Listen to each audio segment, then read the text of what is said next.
Sabres able to get it to the line, and here comes the rush. Alex Tuch, shorthanded, scores!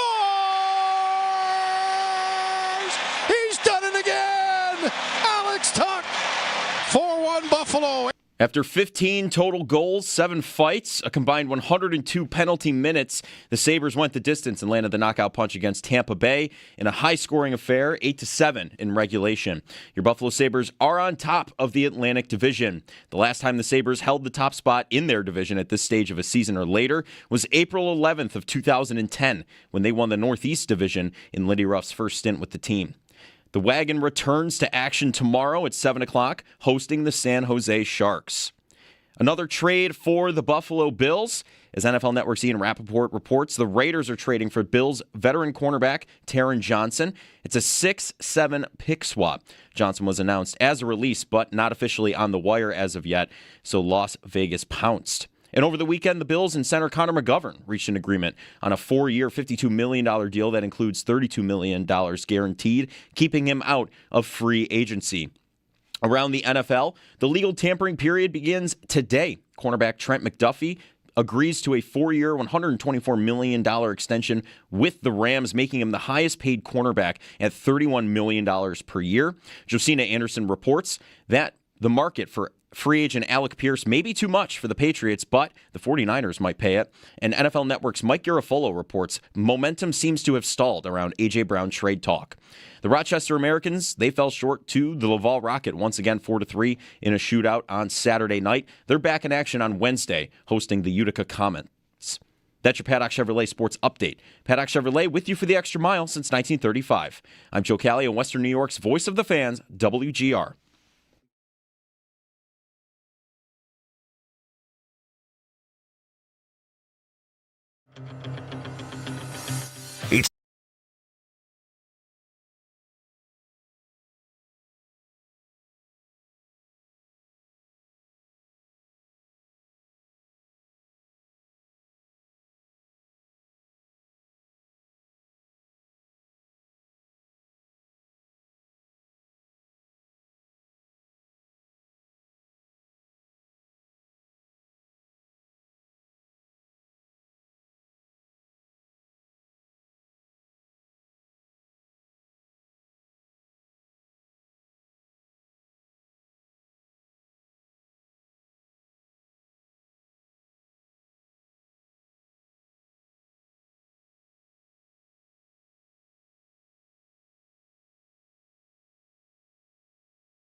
Hey, everybody, good morning.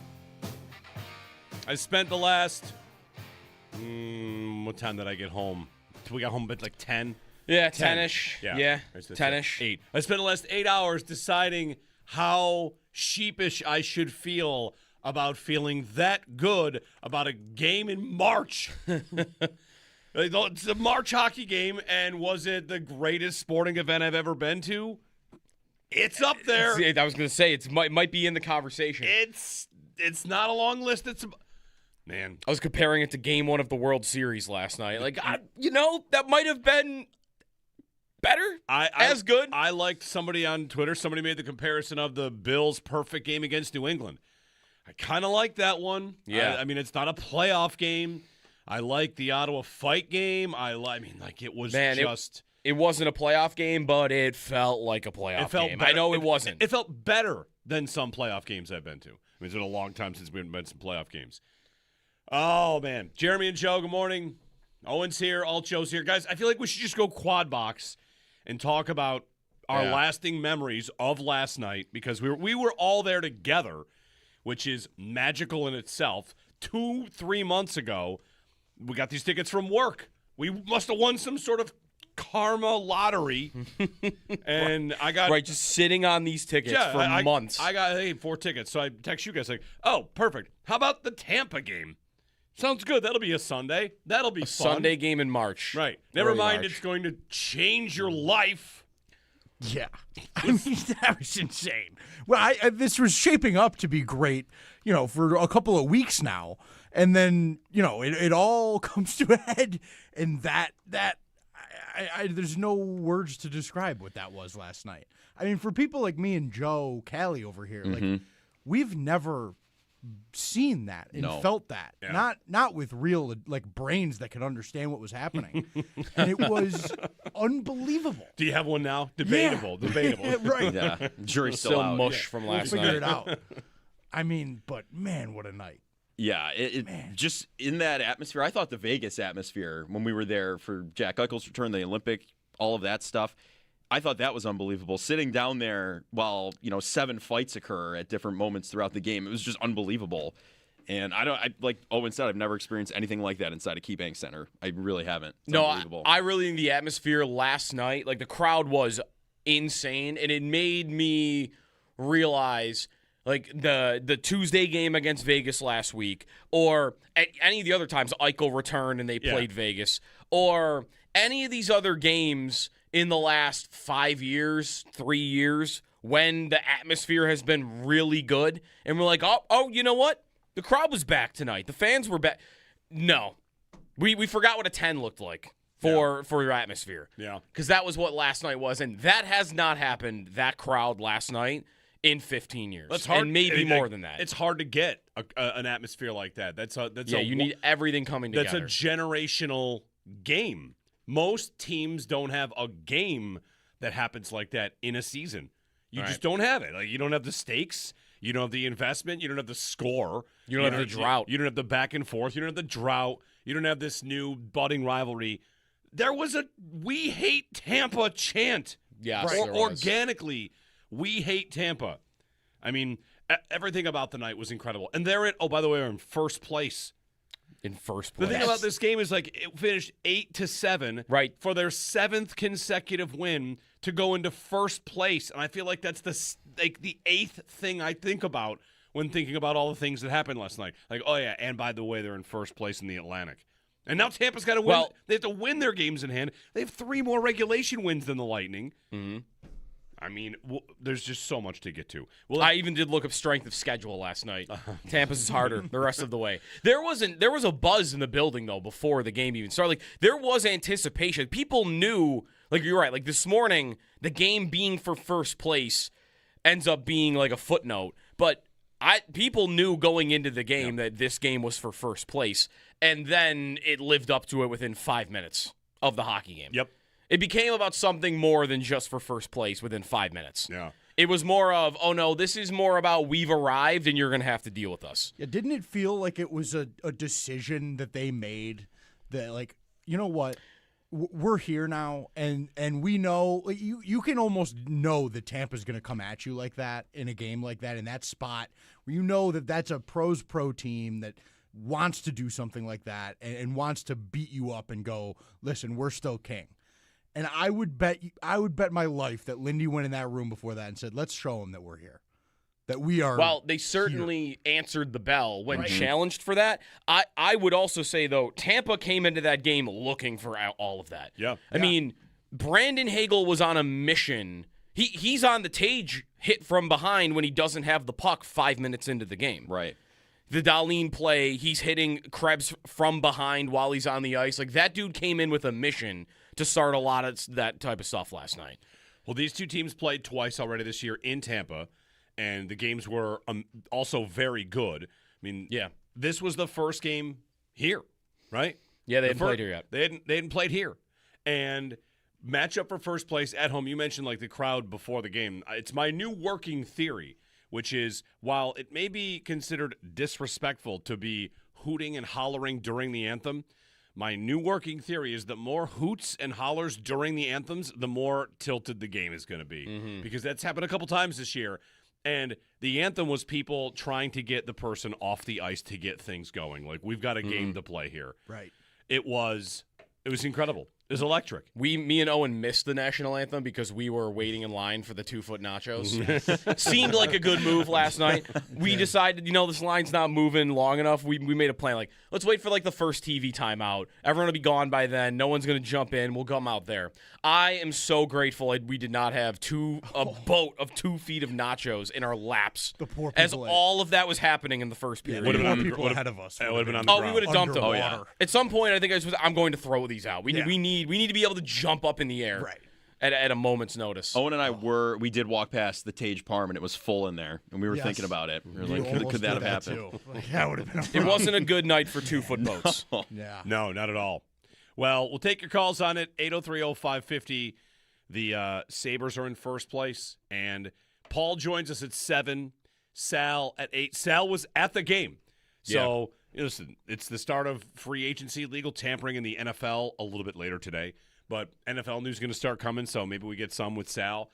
The caliber of signing it's going to take the Bills or something like that to get us off of just – I don't know if for 4 hours we can just say, man, that was awesome last night. But it feels like that's what we probably should do. I was texting with Matt Beauvais last night, and we were talking about that, and I'm like, I'm actually so grateful they did not make the Max Crosby trade over the weekend. Right. Not even just because I think that actually was too much, but if there was a Max Crosby trade mixed into all of that, just clear the morning for what that game was last night. Yeah. Yeah, what would they have to do? I don't think there is something. I don't know. It was deafening leaving the arena. So another example, in terms of atmospheres. Oh, the atrium? Yeah. The Vegas game was, again, a great game and a great crowd and a great moment. On the way out, the Sabres had survived the game. And I'd said coming in the next day, guys, it wasn't like you were hooting and hollering in the atrium. It wasn't like I heard all that many Let's Go Buffalo horn honks. And then there's last night when we're pulling out, rolling down the windows, high-fiving strangers out of the car. It was different. It was, what we're going to call it, the 8-7 Tampa game. It's 8-7. We might need a nickname for the game. I was ready to come in today after they lost that game 7-5 and say it was still pretty awesome. Yeah. Because it was awesome after the first period. I went and met my father-in-law after the first period of the intermission, and every person's reaction after 20 minutes was, this is the best game of the year. It was 1-0. There were 14 more goals. What? Right. It was. Right. Best period of hockey was definitely uttered in 20 years. Yes. When it was 1-0. Yeah. Incredible. And then you got 7 goals in each of the second and the third periods. You had incredible fights. You had the Zucker breakaway, the Tuck breakaway. You had 2 goals where you had long enough buildup for everyone to stand up before the goal actually happens. You had the fans standing for the last, minute and a half, 2 minutes. You had the Sabres so relentless and dogged on the puck that Tampa could not pull their goalie. It took them a long time to get the goalie out of the net. Yeah. So, it's just, man, what do? You had the new Sabres tradition, which is roll out the worst power play you've ever seen to lull the other team into a false sense of security so you can then siege and score on the power play. What, they get 4 power play goals last night? 4 for 7. 4 for 7.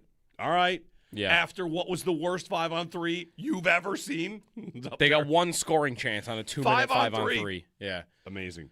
Well, 803-0550, our phone number. They're in first. They're in first. Real, honest first. It's a division race now. There is no playoff race, right?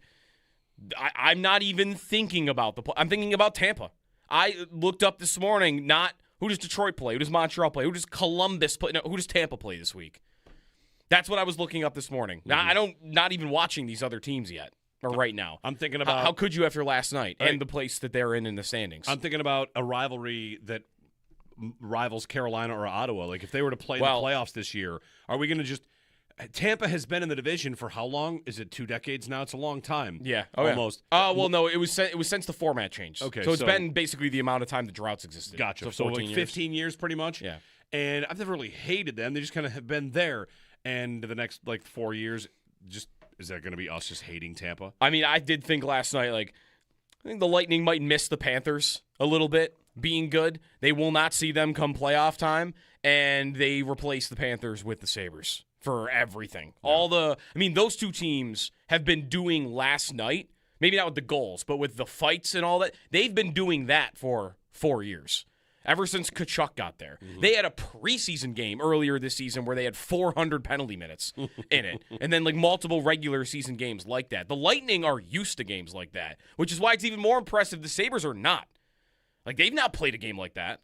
That team has not played in a game like that, and they definitely answered the bell. I also had the thought, does that kind of game and this kind of now upped intensity change the Sabres, sorry here, but offseason? Are other players that are, we got to make sure we have someone that does this and someone Logan Stanley's not in the lineup. Is he a guy that's dressed for that game next time? And I'm not saying like John Scott level guys, but hey, we play at a new level now. What's Colton Parayko thinking watching that game, right? That might have been cool. You might be thinking like, if they give me another run at it in the offseason, I'd probably say yes this time. He could very easily say that. I mean, anybody. Robert Thomas could say that. It could be like when Diggs said at the trade deadline in 2019 to the Bills, like, yeah, I don't think so. And then they circled back around the next offseason. Like, yeah, I watched through the rest of the year and I'm in. Yeah, right. Like, that could be Parayko. That could be anybody watching. I mean, they were the talk of the league last night. Every national guy I saw, anybody, any podcast guy, any ESPN guy, guy from Canada, everyone was flipping that game on in the first period after realizing what was happening. Like, everyone, that was the talk of the league last night was that game. And everyone was saying game of the year. Yeah. For us, it was game of the decade. But for everybody else that watches the sport night to night, like, that was the best hockey game in the NHL this year. Paul at 7, Sal at 8, Dan Dunleavy at 9 o'clock. Driving home listening to Dan's calls. I text him like, we got to have Dan on. Talk about what that experience was. Rob in Connecticut leads us off this morning. Give us a ring if you were there, if you watched, if you are connecting with your children over this, because, there's been a generation waiting to do that. Rob, good morning. Jeremy, Joe, Owen, and Alt Joe, I thought about you guys last night. First off, who wore shorts? Joe wore shorts. I committed. I followed Sneaky through. Joe, I wore shorts. He wore shorts, and he tried to wear a little bit higher socks because that helped a little bit. It was a little chilly out It there. was a little windy downtown last night. It was windy. It was 60 here in Connecticut. It was beautiful yesterday. Let me tell you guys, I mean, I'm 61. I've told you guys this before. I've witnessed a lot of hockey in my lifetime, but this had everything. It's old-time hockey. It was epic. It was like, setting tones. It was just unbelievable just listening to this game. And like I said to Joe when I was talking to him before, I said, I'm a grateful person in my life. Yes, I'm blind. But this was one of those games where I had to see it. And I mean, just like Razor was, I'm surprised Razor didn't jump out on the ice. He must have been salivating at the mouth. Logan Stanley was actually talking during the game, and he's going, I'm glad I'm here. I can't wait to get out on the ice with these boys. It was awesome, and I'm glad you guys had such a great time last night. I'm glad Buffalo is experiencing this. This is something we needed after that Buffalo Bills loss in Denver. Let's keep pushing forward, man. I mean, set the tone and just keep doing what you're doing. I mean, that slap shot, I was thinking about slap shot.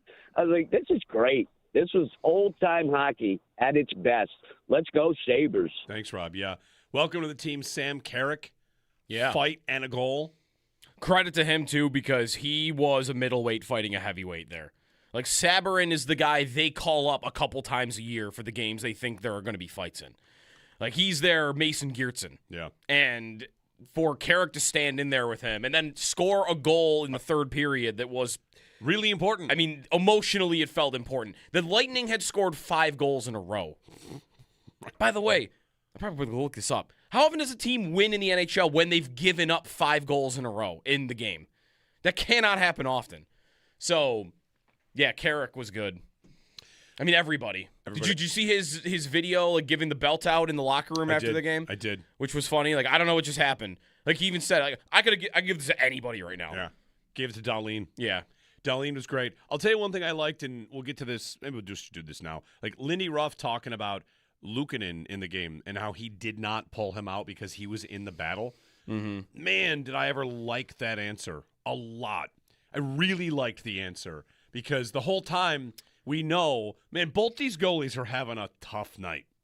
But that means it's not over. And for Luukkonen, we were talking about it in the car on the way home after we heard Lindy say that. He's in the battle. Well, I don't have to make it about the goaltender. I thought, man, that's so right. Also, maybe when would you have pulled him because it's already 7 given up and there's only 10 minutes left. But yeah, the middle of the third period, really, Yep. I mean, I guess it was 4-4 going into the third. Yeah.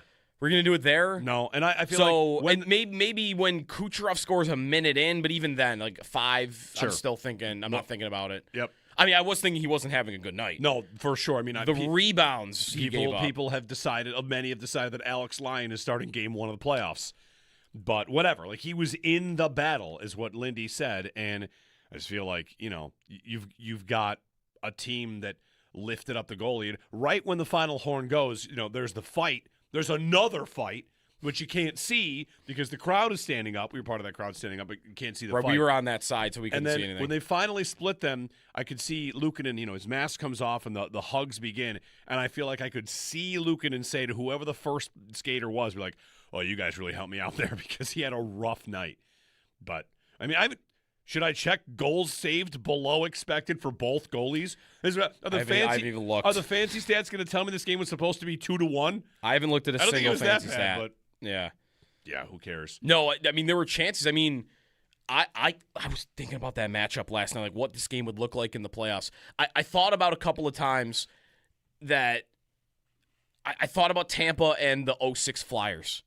Yeah, I'm thinking their defensemen are so slow.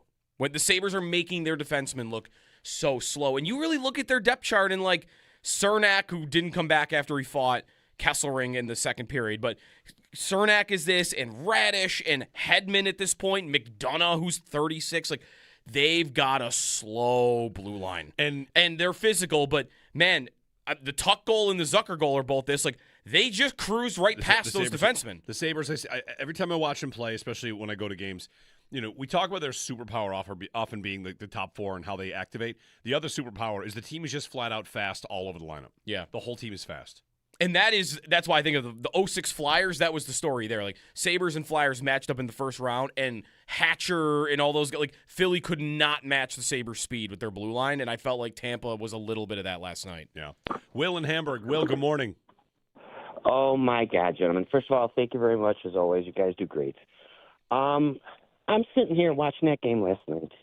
My 17-year-old son, who clearly has no idea what Sabres playoffs are, tears in my eyes watching our captain, our gosh darn captain who's been through a heck of a lot this year in his life, high-fiving these other guys, training their way into the freaking penalty box, smiling, laughing. This is possibly the best thing that has happened to this Sabres organization in 20 years. Yep. Unbelievable. The fights. The fact, like you said, if they would have lost that game 7-5, heck of a game. Wish we could have gotten the points. Several times I said, that team's done. I said, it's got to be over. Nope. No quitting them. Nothing but fight. Bringing the team together was unbelievable to see. I am so happy and proud of this damn team right now. Thanks, Will. Thanks. Darlene was incredible. He was. I mean, I was worried about him a couple times. Like, first off, he got ragdolled from behind, and we're going to hopefully see a suspension for that. He got in a fight. I mean, man, it was... He scored... We mentioned the Carrick goal. He scores to make it 7-6, and he walks down from the blue line. I mean, it's pretty close to a highlight reel goal. And at that moment, I mean, that's... I wonder what... I don't know if the players got asked this in the locker room, like what that goal specifically did for the bench. Because you're down to... There's less than 10 minutes to go in the game. Like, the crowd is still into it, and maybe that would have kept you in it no matter what. But your captain walking down from the blue line and scoring to make it a one-goal game with that much time left, I'm sure did a lot for them. I did look, by the way. You want to know what the goals saved above expected were last night for the two goalies? Sure. They were pretty much the same. Johansson allowed 3 more than he should have, and Luukkonen allowed 2.7 more. All right. So they both had rough nights. Sign me up. The Sabres outshot them 42-28. Like, plus that number, like, they outplayed the Lightning. They were up, I mean, they did have so many power they plays. Had a lot of power plays. But even 5-on-5, it was pretty close. They're up 3-0 on the scoreboard, and Tampa had 6 shots at the time. Might have been 4-1, and Tampa had 8 shots. Right. But yeah, a lot of power play time. 803-0550. If you're on hold, we will get to you. We will blast through phone calls and talk about, the game, the thing that happened last night. Absolutely incredible. The atmosphere, the goals, the game, the fights, the buy-in. This is what happens when it all happens. Jeremy and Joe, give us a ring, please. We've got nothing but time to talk about what was an absolutely unforgettable night at KeyBank Center. Sabres 8, Lightning 7, first in the Atlantic. How do you like it?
Sabres able to get it to the line, and here comes the rush. Alex Tuck, shorthanded, scores!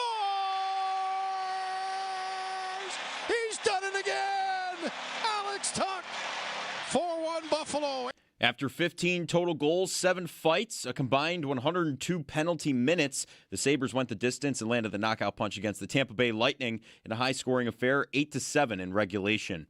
Your Buffalo Sabres are on top of the Atlantic Division. Last time the Sabres held the top spot in their division at this stage of the season or later was April 11th, 2010, when they won the Northeast Division in Lindy Ruff's first stint with the team.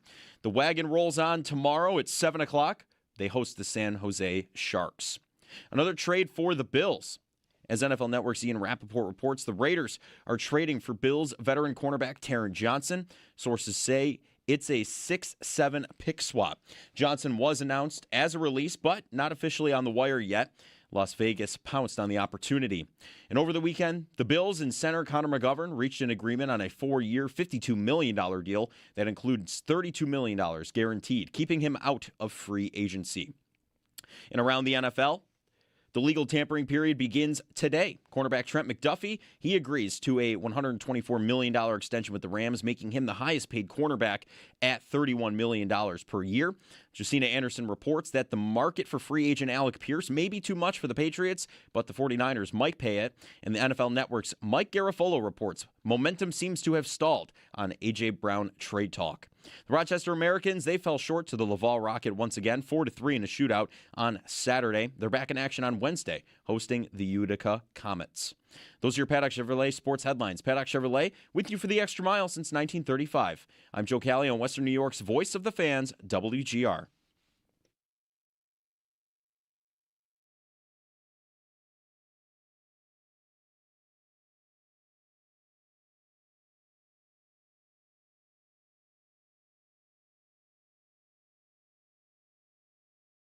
Byram will bump it back to the line. Tage Thompson. Here's a chance for Darlene. Walking in, scores! Magic from the captain.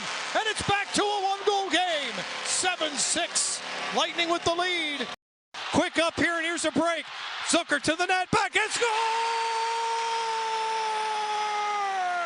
Jason Zucker cooking Buffalo back to a 7-7 tie. Doan puts it behind the net. Clean take out of the corner.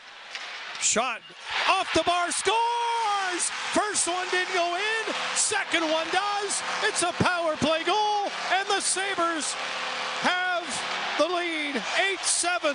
I can't believe I just said 8-7 on a Sunday night in Buffalo. Dan Dunleavy on the call. Some of the first moments of the game brought to you by Firth Jewelers. For the moments in your life, go forth to Firth. Good morning, Jeremy and Joe. The Sabres all-time, when allowing 7 goals in a game, were 144-3-1. And they won last night, 8-7. A snowman on the card for the Sabres, but a very good one. And they beat the Lightning, and they are in first place, and they have 33 regulation wins, which is number 2 in the NHL behind only Colorado. It is 3 more than Tampa. It is 3 more than Carolina. It is 2 more than Dallas. This team's 25, 30 game run, whatever. There's a million different stats about it, a million different ways to look at it.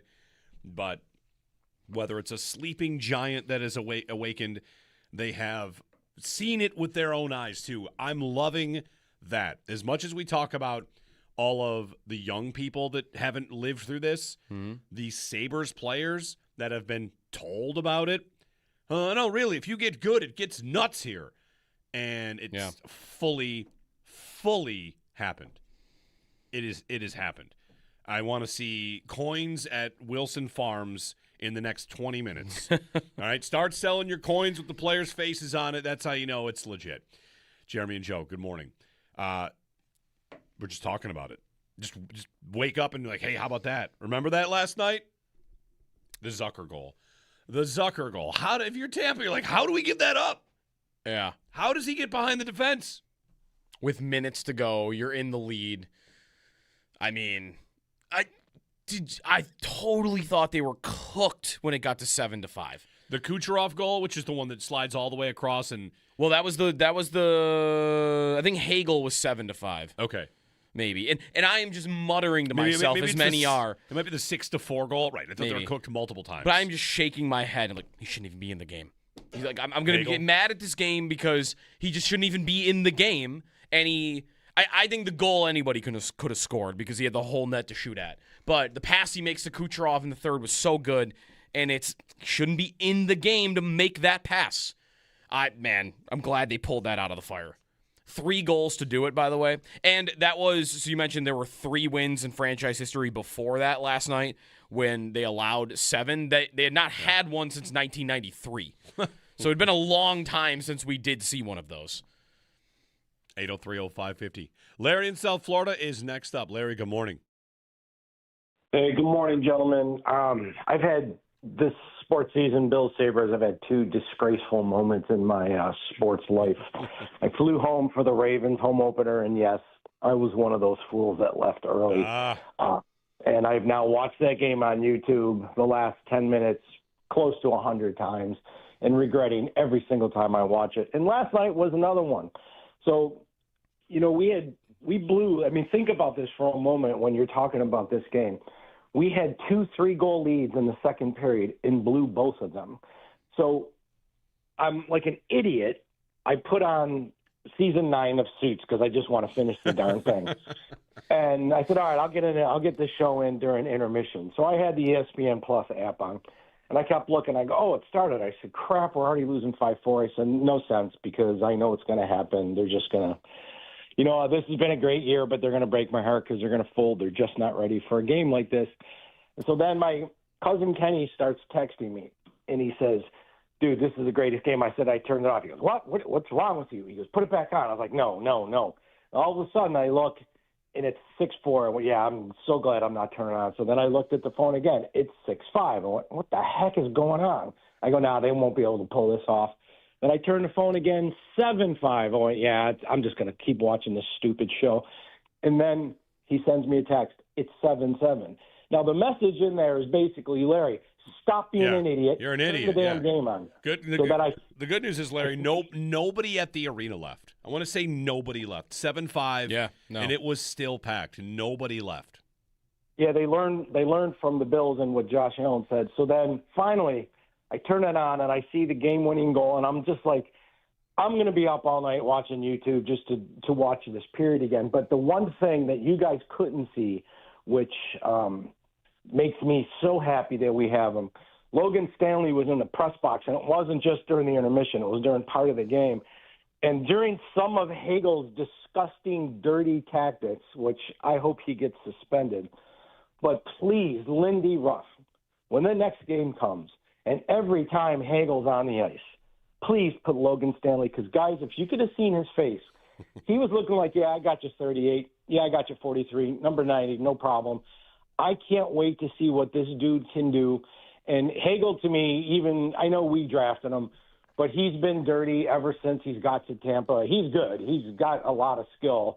And Kucherov is one of the top 3 players in the NHL, but he's dirty. And like Paul Hamilton said last night, guy's a punk. I hope, and I just can't wait to see Logan Stanley and these other guys, because they're all big. I want somebody to take this guy down, and I will not turn the game off again the rest of the year. Thanks, Larry. I saw a lot of reaction to what Yarmo did at the deadline, adding veteran presence, snarl, toughness, feels a lot more appropriate after watching a game like last night. And I'll say this, like, about this idea and scrapping like that. For me, that all fits, and that all works for me when you're actually good. If you're a bad team trying to get by on we're tough, or we're tough. We've seen this. The Sabres for a long time. It's fake. They wanted to be tough to play against, and they'd fight somebody. When you're good and you do that, then it reaches me, and I think it reaches a lot of hockey fans in a way where I want to go on the ice and fight too. When Hagel drops Dahlin like that, you've got 19,000 people that want to go fight Hagel, and it's like, all right, send our guy in there. Send in Logan Stanley. Again, if you're in 17th in the East, there's only not that many teams. You know what I'm saying? Yeah. I can't buy that when you stink. Well, and that's why, like, I think it was more important that your good players are the ones that are standing up for themselves anyway. Yeah. Because having Logan Stanley is all fun and good. Like, I would have loved to just throw him on the ice, like WWE style, like in the middle of a Royal Rumble last night. Like, he just charges out onto the ice. That would have been awesome. And I like that he's going to be involved in the April 6th game between these two teams. But come playoff time, that guy's not on the ice very often. And any idea that, like, you know, like Dahlin is the guy who's getting attacked all of these different occasions. And I saw the point made a couple of times by different people. They're like, well, if Logan Stanley's out there with him, then you're not going to get that in the same way.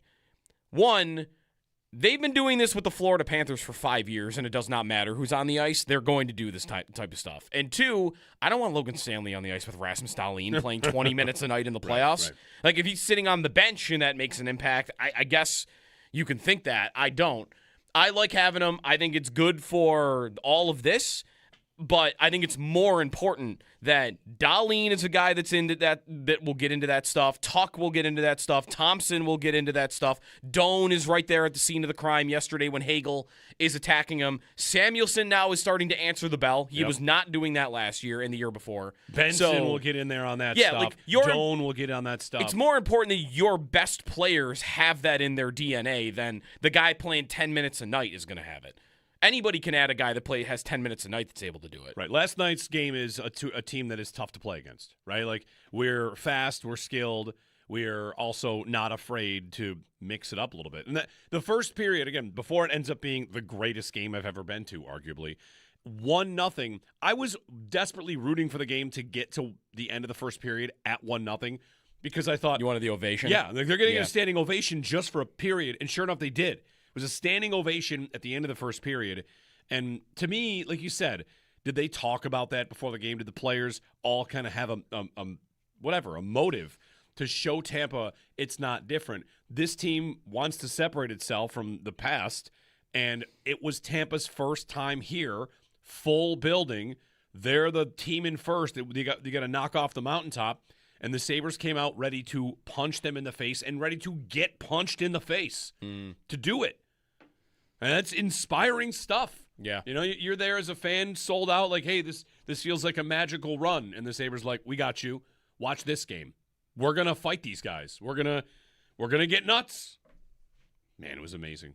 It was just, like, ridiculous. John in Pittsburgh. John, good morning. What's going on, guys? So I'm watching that game last night, the 5-on-3. I watch that, and I'm like, are we being for real? Because I got frustrated at the Penguin game the other day, and my buddy was like, you really hate this power play. I was like, more than anything. So I get up when they get the second power play. When they score 15 seconds into it, I walked away, and I hear them score, and I was like, come on, we actually scored that quick? That power play just aggravates me, but I absolutely have to say Hagel started this whole thing with Thompson from the get-go. 5 minutes in, it pissed me off. I knew it was going to be a battle all night. I knew what was coming because you could see it. And it kept going and going. It reminded me of that Ottawa Senators game back in the day when they got Drury and Peters and everybody else came out. But we don't have those big guys. Now we do. So I loved the battle. I loved everything about it. They just need to keep going because they're faster and they're better than that Tampa team.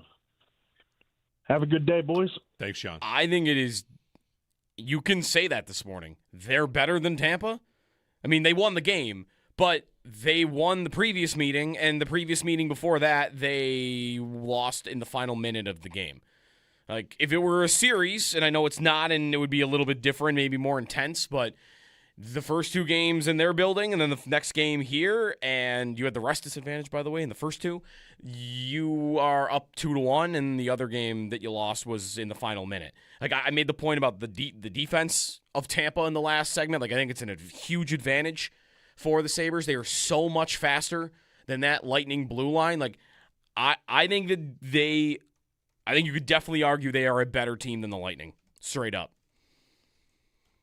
And the Vasilevsky point about yesterday, like, well, maybe it'd be different if Vasilevsky's in there yesterday. Well, it might be different if Lyon is in the game last night, too. I'm going to steal Sal's line about football. Every game has its own DNA.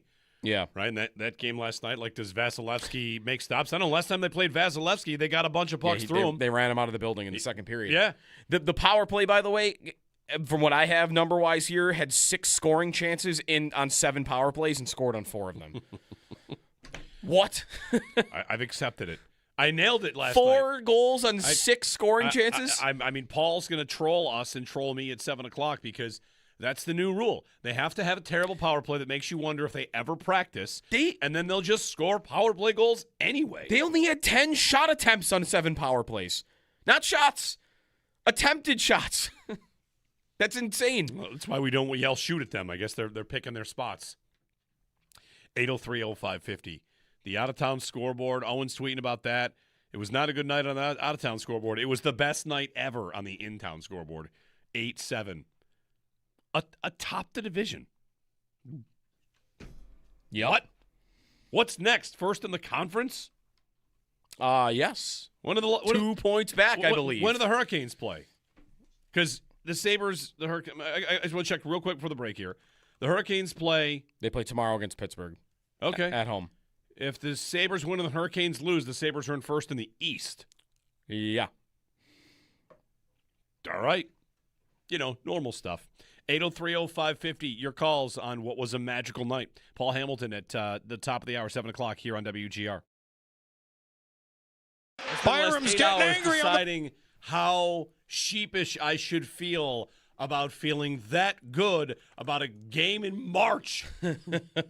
It's a March hockey game, and was it the greatest sporting event I've ever been to? It's up there. I was going to say, it might be in the conversation. It's not a long list. Man. I was comparing it to Game 1 of the World Series last night. Like, that might have been better, as good. I liked somebody on Twitter. Somebody made the comparison of the Bills' perfect game against New England. I kind of like that one. Yeah. I mean, it's not a playoff game. I like the Ottawa fight game. It was just... It wasn't a playoff game, but it felt like a playoff game. Better. I know it wasn't. It felt better than some playoff games I've been to. I mean, it's been a long time since we've been to some playoff games. Oh, man. Jeremy and Joe, good morning.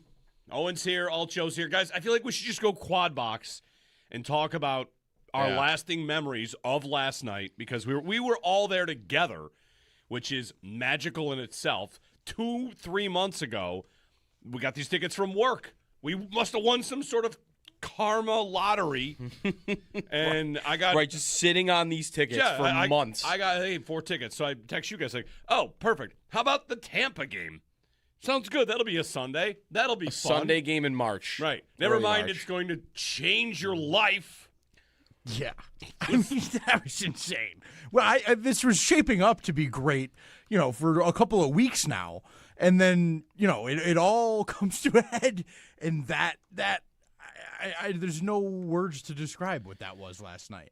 I mean, for people like me and Joe Callie over here, like we've never seen that and felt that. Yeah. Not with real brains that could understand what was happening.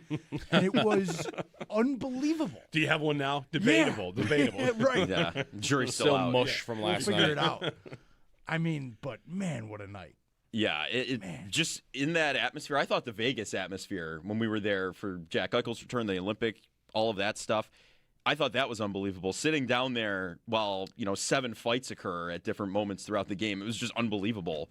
And like Owen said, I've never experienced anything like that inside a KeyBank Center. I really haven't. It's unbelievable. I really think the atmosphere last night, like the crowd was insane, and it made me realize. Like the Tuesday game against Vegas last week, or any of the other times Eichel returned and they played Vegas, or any of these other games in the last 5 years, 3 years, when the atmosphere has been really good, and we're like, oh, you know what? The crowd was back tonight. The fans were back. No. We forgot what a 10 looked like.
6 seconds. Kucherov carries it in.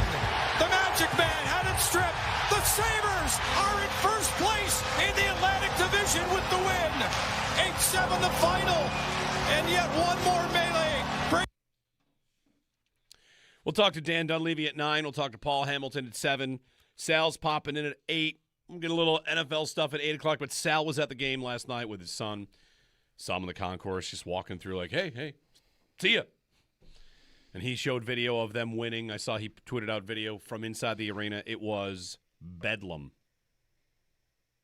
Jeremy and Joe, we were all there. The energy was unreal. Incredible. Almost stand on your seat energy. Goalie fight is when you stand on your seat, not just stand. How about final 1 minute to go? Everybody stands up to watch the last minute of the game. And they were so good at keeping the puck away from Tampa, they couldn't get Johansson out of the net. Yeah. Crazy. We're clapping for icing again. That's back. Yeah. Like a good clap, too. A solid clap all the way through for every icing. Shout out game presentation. They're doing such great things at the Sabres these days. I'd mentioned before, like in the weeks before, Chug Cam, kids. The Lion King, where they hold your kid up. Kids with their shirt tarps off, whipping them around. The atmosphere has been amped up in part by game day presentation. 2 things they did yesterday. In one of the scraps, one of the fights, they had the Stone Cold give me a hell yeah, and the crowd goes hell yeah, and they hit it like 7 times in a row. Yeah. That was awesome. And then there's the camera operator on the Jumbotron going back and forth to the penalty boxes. Awesome. The Lightning box, the Sabres box. You might see that clip going around. It was so good. They did so many good things to keep the crowd going. It was an incredible night. Job well done, everyone. We'll talk about it with Paul, who had to have had a good time. Just remembering what these nights are like, and this one was magical. Sabres, first in the Atlantic. Jeremy and Joe, and your phone calls with Paul and the NFL opening free agency. The Sabres could sign, the Bills could sign whoever. Who cares? Sign somebody. Good luck.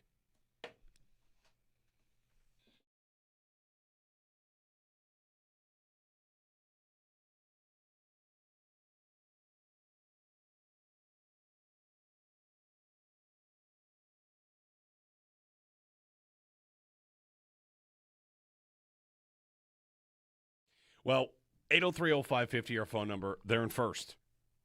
They're in first.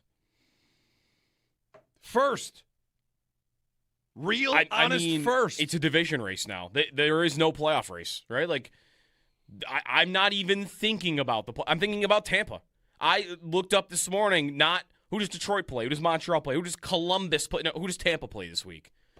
That's what I was looking up this morning. Mm-hmm. Now, not even watching these other teams yet. Or right now. I'm thinking about... How could you after last night and the place that they're in the standings? I'm thinking about a rivalry that rivals Carolina or Ottawa. Like, if they were to play the playoffs this year, are we going to just... Tampa has been in the division for how long? Is it 2 decades now? It's a long time. Yeah. Almost. Yeah. Well, no, it was since the format changed. Okay, so it's been basically the amount of time the droughts exist. Jeremy White here for 15 years, pretty much. Yeah. And I've never really hated them. They just kind of have been there. And the next, 4 years, just is that going to be us just hating Tampa?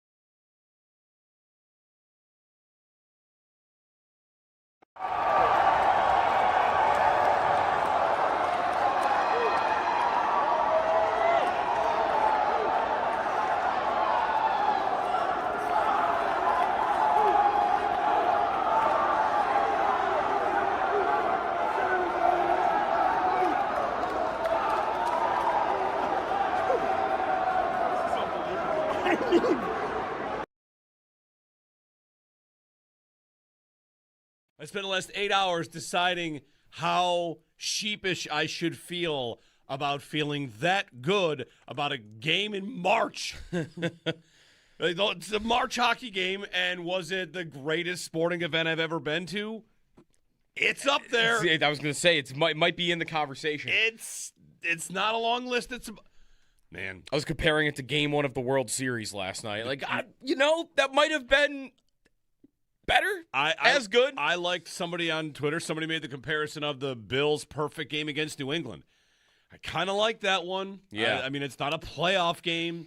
I like the Ottawa fight game. It was just. It wasn't a playoff game, but it felt like a playoff game. Better. I know it wasn't. It felt better than some playoff games I've been to. I mean, it's been a long time since we've been to some playoff games. Oh, man. Jeremy and Joe, good morning. Owen's here. Alt Joe's here. Guys, I feel like we should just go quad box and talk about our lasting memories of last night because we were all there together, which is magical in itself. 2-3 months ago, we got these tickets from work. We must have won some sort of karma lottery, and I got just sitting on these tickets for months. I got 4 tickets, so I text you guys like, "Oh, perfect. How about the Tampa game? Sounds good. That'll be a Sunday. That'll be fun. Sunday game in March. Right. Never mind. March. It's going to change your life." Yeah. I mean, that was insane. Well, this was shaping up to be great, for a couple of weeks now. And then, it all comes to a head. And there's no words to describe what that was last night. I mean, for people like me and Joe Callie over here, like, we've never seen that and felt that. Yeah. Not with real brains that could understand what was happening. And it was unbelievable. Do you have one now? Debatable. Right. Yeah. Jury's Still out. mush from last We'll night. figure it out. I mean, but man, what a night. Yeah, it just in that atmosphere. I thought the Vegas atmosphere when we were there for Jack Eichel's return, the Olympic, all of that stuff, I thought that was unbelievable. Sitting down there while 7 fights occur at different moments throughout the game, it was just unbelievable. And like Owen said, I've never experienced anything like that inside a KeyBank Center. I really haven't. It's unbelievable. I really think the atmosphere.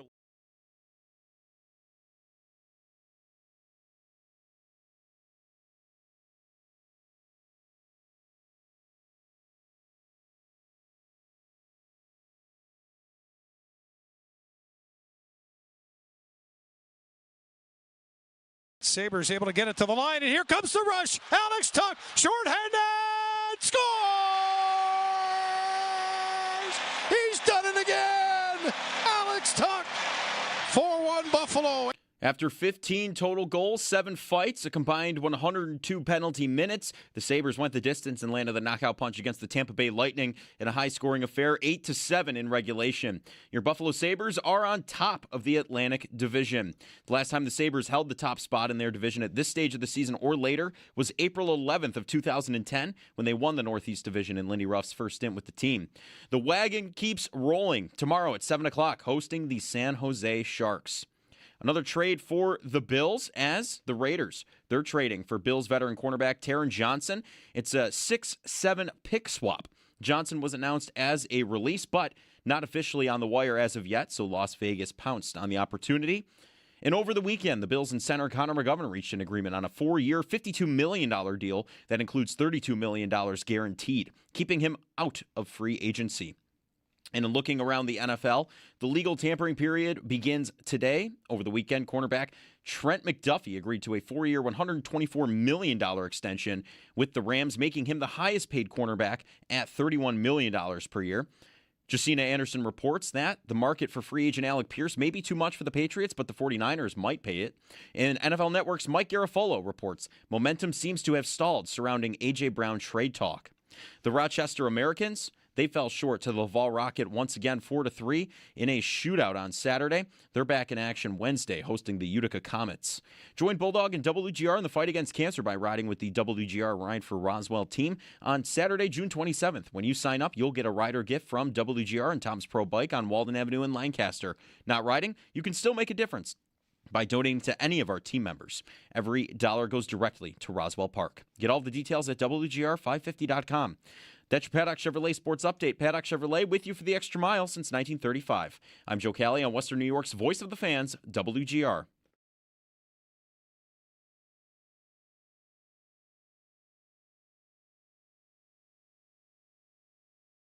I go, they have 9 goals in their last 11 games on the power play. Now it's changed since then. And he did it today. He said that was a horrendous 5-on-3, but just like the Sabres, they'll wind up scoring a power play goal, right, Paul? And then I just wrote him back and said, no, 3. gets Paul Hamilton here? Ended up being 4. Yeah, 4. 4 power play goals. They have not scored a 5-on-3 goal in 8.5 minutes of 5-on-3 time this season. That's insane. They're above average now, by the way. They are in the top 15. So you can say they have an above average power play statistically. How many minutes of 5-on-3? 8.5. Without a goal? Without scoring at 5-on-3 this year. Yeah. Very, very Team Canada. Oh, too soon. Come on, I'm sorry. It was right there. I take it back. We're friends today with Canada because we had a lot of Canadians. Yeah, John Cooper and Brandon Hagel aren't winning many games lately. Hey, we got to take our shots when we can. They don't have to play the Czech Republic every night, I guess. All right. I'm here apologizing. You're going deeper. I'll go deeper. I'll take more shots. Looking back, I'm a little disappointed we didn't chant silver medal last night. That would have been a good one. Paul Hamilton joining us on the Wester Hotline.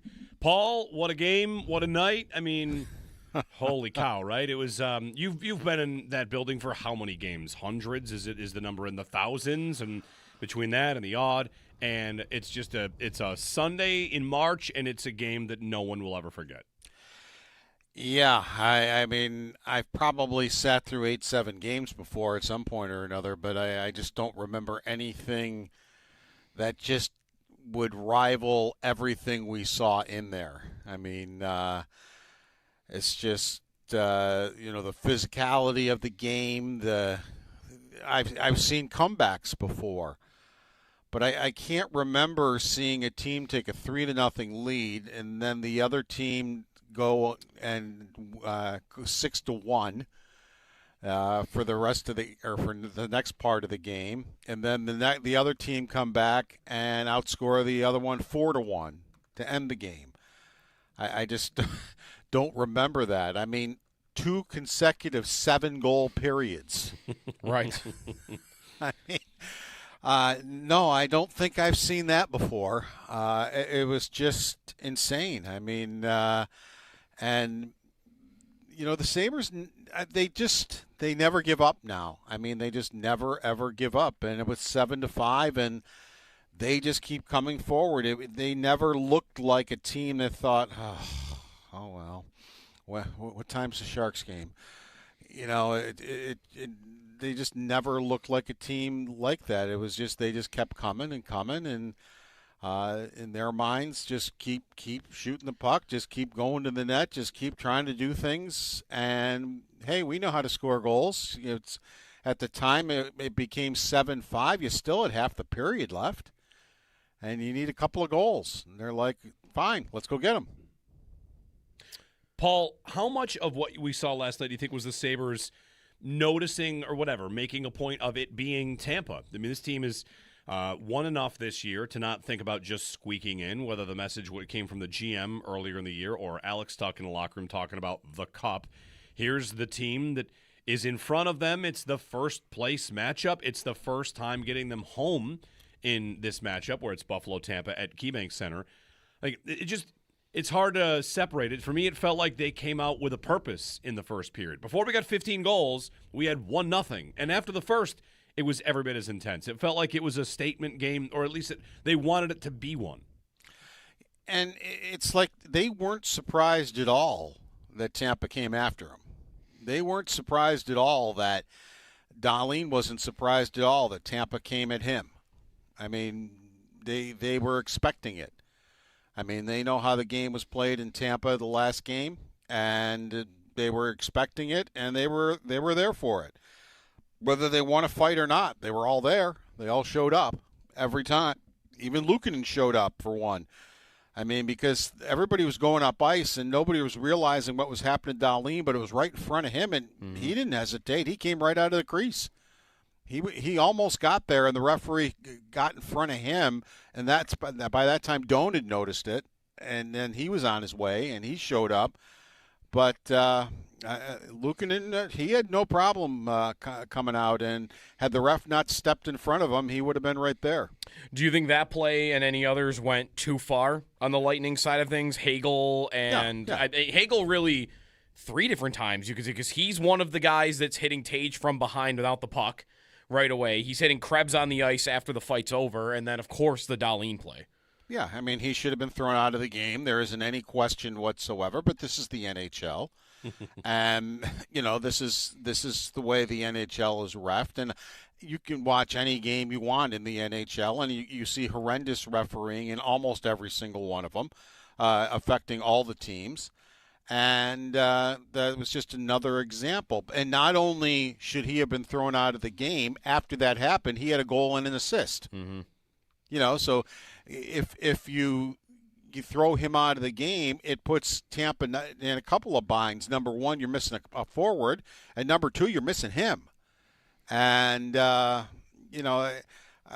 agree with Lindy Ruff 100%. You see something like that, I mean, he's just throwing haymakers and connecting at Dahlin's head. Yeah. I mean, punch after punch. How many? Was it 4? Right, 5? with his back turned, by the way. I saw was it Ken Campbell? Like, someone compared it to the Bertuzzi Steve Moore punch, and, the injury doesn't happen, but the act itself does kind of look similar. Yeah, and Dahlin is taking it because he knows his team needs a power play, and he goes, I know there's a power play coming, so he took it. He goes, that's why. He goes, he kept his head enough to know that, and, I don't even know if he would sense that. He probably is thinking, we're getting a major out of this. Mm-hmm. I mean, he's going to get a 5-minute, and we need it right now. Now, he did get a double minor, and the Sabres did score on the power play. So Dahlin, his thought process worked of, we need a goal here. So, so he took the beating, but, in order, it's just, and I know, see, the referees do give players breaks, depending on who the player is. Now, if that's a player who, Rob Ray comes to mind, when Rob Ray was playing. If that was Rob Ray, he would have got 3 majors, 5 misconducts, and an 80-game suspension. I mean, but it was Hagel. Oh, well, we'll give him a break. Let's just give him a double minor, and okay, that kind of stuff. That's how this league runs. Paul Hamilton on the Western Hotline. Paul, after the game, I don't know which player you like here, but the tone from them, like you said, they expected what Tampa had to bring to them. Was it just, reveling in what the night ultimately was? Or do you feel like they had, a bit of a workman-like attitude about it? Because, I want to say, the job's not done. The season, of course, has a lot left, and the playoffs will, of course, tell the ultimate story. But, this team's on a storybook run here amidst all this. They enjoyed that win a little more than they do others. Okay. I did see a report of a 30-pack maybe making it into the locker room. I didn't see that, but I'm not saying it didn't happen. Okay. I'm not saying, because there's a lot going on in the locker room. I'm not saying it didn't happen. I just didn't see that. I wasn't looking for that. Fair. But it's they enjoyed it maybe a little bit more than they've enjoyed other wins, and they deserve it because, not only, Tampa's have a couple of punks on the team too. When Kucherov took that one-timer from the circle, what does he do? He runs over and gets in Luukkonen's face and starts heckling him. Mm-hmm. And Kucherov is the dirtiest player by far on that team. By far. It's not even close. You see him sparing people, the slashes, the running his mouth. They were scoring goals and running their mouths at the Sabres and everything. And it just so I think the Sabres kind of enjoyed it when they were able to come back and, quote, put them in their place. Sure. There's plays with him that go back. Isn't he the one who injures, Sabatka with a cheap hit once upon a time? It's not, new for Kucherov. No, it's not new. I'm not yeah. No, right. That's why I said that. He is their dirtiest player by far, and he's a punk. He's a fantastic hockey player. There's no question about one of the most gifted offensive players in the game right now. He had 8 points in the last 2 games. Right. He had 4 in Toronto and 4 in Buffalo. In the first game against Buffalo, he had 4. Second game against Buffalo, he didn't show up, which every now and then happens with him. I remember a game, I don't remember what the year was, last year or the year before, where Cooper actually benched him against the Sabres. Mm-hmm. He was so bad because he was basically just going through the motions, so he just sat him. I mean, so, but yeah, he likes to run his mouth. He likes to swing his stick. He likes all that stuff. And I couldn't see the end of the game. I could see there was a scrum. I couldn't see what was going on, but I know he was in the middle of it. And I know he had his gloves off. He usually doesn't get his gloves off. He usually just swings his stick. So I don't know exactly how or what he was involved in down there, but he was involved in something. So all the Lightning players acting like idiots, Paul. Like, I mean, the Sabres get 7 opportunities on the power play, and they only had to defend 2. And should we do the thing with the power play again? Let's go. We have to, because Jeremy. The 5-on-3 was so bad, and they scored 4 after that. But Jeremy tried to say what was going to happen, and he missed by a bit. He called it. I mean, after the 5-on-3, which they did nothing on, I think Jeremy said, like, you know what's going to happen. They're going to score in the next power play, and then they scored on the next power play. But he didn't say they were going to score 4. No, he did not. It took him 15 seconds in the next power play to score. Yeah. Like, Paul, I think the power play strategy is rope-a-dope. Make them think you're not that into it, and the penalty killers on the other team all of a sudden fall asleep, and then you score. That's the plan. And all right, I can give them a little bit of grace on the 5-on-3 from the fact that Rasmus Dahlin was sitting in the penalty box. That was big. And they were lost without him. Because Tage was trying to force things when normally he would have put that puck back to Dahlin and let him quarterback it. Yeah. Not that I mean, sometimes it looks pretty bad when he's quarterbacking it too, but still, I'll give them some grace on that because you could just see they were totally lost without Dahlin out there, and then they just kept forcing plays.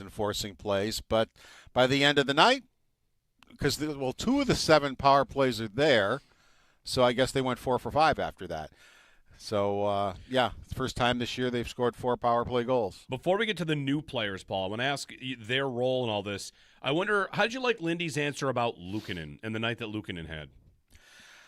I didn't really, until the third period, I didn't think Luukkonen was all that awful, and then it got away from him in the third period. And, he just decided, and when was the last time Luukkonen had a bad game? When was the last time Lyon had a bad game? I mean, both their goaltenders have been really, really good. I guess you could say maybe the Toronto game that Luukkonen got hurt in. I mean, he didn't play that long, but he let in a couple of goals, and one was because of an injury.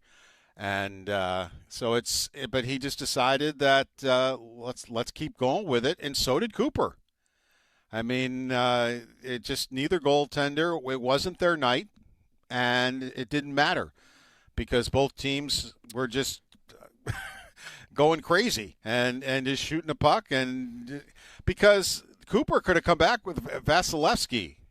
It wasn't the Sabres weren't coming back with Lyon because Lindy every night dresses Ellis as the backup. So Ellis would have come in. And Ellis, actually, if you remember in that Toronto game, he came in and won it. He keeps himself prepared. I will give him that.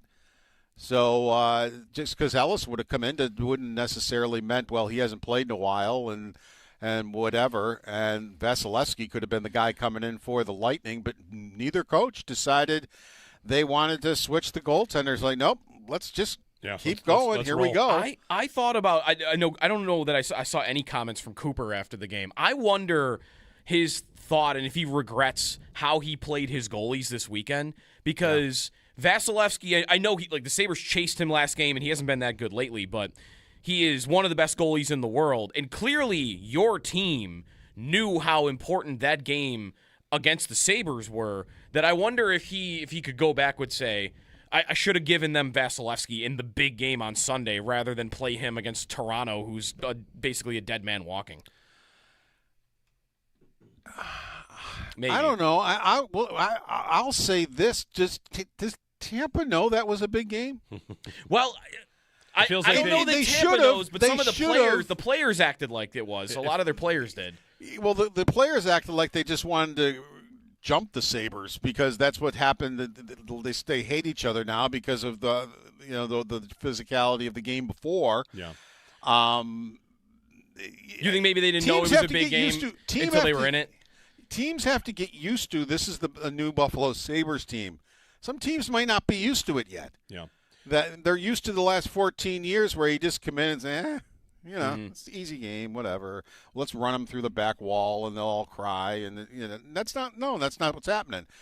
And, by the way, if you don't think Logan Stanley was sitting up there taking notes, we talked to him at the end of the first period. He was chomping at the bit to be out on that ice. He did not like what he was seeing, and from the Tampa Bay Lightning. So, what is it? The day after Easter, maybe, or April whenever? 6th. Yeah, whenever that game is. If he's not injured and he's in the lineup, trust me, he was taking notes. Yeah. Paul, to Stanley and Shen and Sam Carrick, who has come in and played a couple games, and he got in a fight, and he scored a really important goal for them last night. He's been a nice little addition for this group, and I wonder what you make of the Kekalainen trade deadline acquisitions: size, experience, snarl, just a little bit of playoff build to what he went out and got. Yeah, and Jeremy, don't forget the Nashville game for Carrick. I mean, he's coming out to take the face-off in a one-goal game against arguably maybe the best face-off man in the league, if he's in the top three, and Ryan O'Reilly. The thing I remember about O'Reilly in Buffalo that I used to be astonished by it, is he could be 18 for 18 on draws, and if he was taking the last two draws in the last 30 seconds, he was losing them both. I never could understand that. Where he all night long he would just be win 'em, and when it mattered the most, it was lose 'em, and that's exactly what he did. I shouldn't have been surprised. I shouldn't have been, because I watched it for how many years here in Buffalo, and sure enough, the two most important draws. And Carrick said he wasn't doing very well. He ended up, I think it was 4 of 8. Was it in Nashville? In Nashville, against Nashville. Yeah, and that included winning the last two. So he had come in 2 of 6, and he goes, I wasn't doing very well on faceoffs. He goes, it was aggravating him, and then he wins those last two. Last night, Carrick went 7-2. Yeah, he went 7-9. Because I've got him for both games. He's 11 for 17, which is 65%, which is by far the best on the team. Mm-hmm. Yeah, like he's doing his role. I mean, he didn't play a lot of minutes last night. Yeah, Stanley in that game, Paul, like his role just for the physicality, and even Shen, I think, could be this a little bit as well. And Pearson. Pearson. Pearson at least gives. He's a big man. He's an intimidating man. Yeah, I wonder what we'll get for that next meeting, because everyone's going to have that circled. It's so late in the year, there's a really good chance that both teams will have playoff spots clinched by then. But, I mean, I know you look at the standings right now, like the odds that game matters for the division, I think, are also really high. And I don't think Tampa's going to do what they did with Stanley's in the lineup, honestly. I think they're going to have a whole different strategy if number 64 is out there. And it ain't going to be, let's jump Darlene. 64, huh? 64. He's going to look like an offensive lineman. They all have their numbers from Winnipeg, because they all have, five's not a weirder number, but Shen was 5 in Winnipeg. He's got it. Stanley was 64 in Winnipeg. He's got it. And Pearson was 70 in Winnipeg, and he's got that. Will they call it Mason Geertsen for that game, Paul? Is that a step too far? No, I think Stanley and Shen will be able to handle themselves. And I don't think the Sabres would be real happy if that happened. It's like, what are you calling him up for? We answered the bell last time. Right. What more did you want us to do? So, they'll be just fine. They don't need him. Stanley will fulfill that role very Paul, nicely. Can I connect dots? Is this the 3D chess move that Lindy made by bringing Geertsen in? The idea, like, I got a guy if I need it, if you guys aren't going to do it yourselves.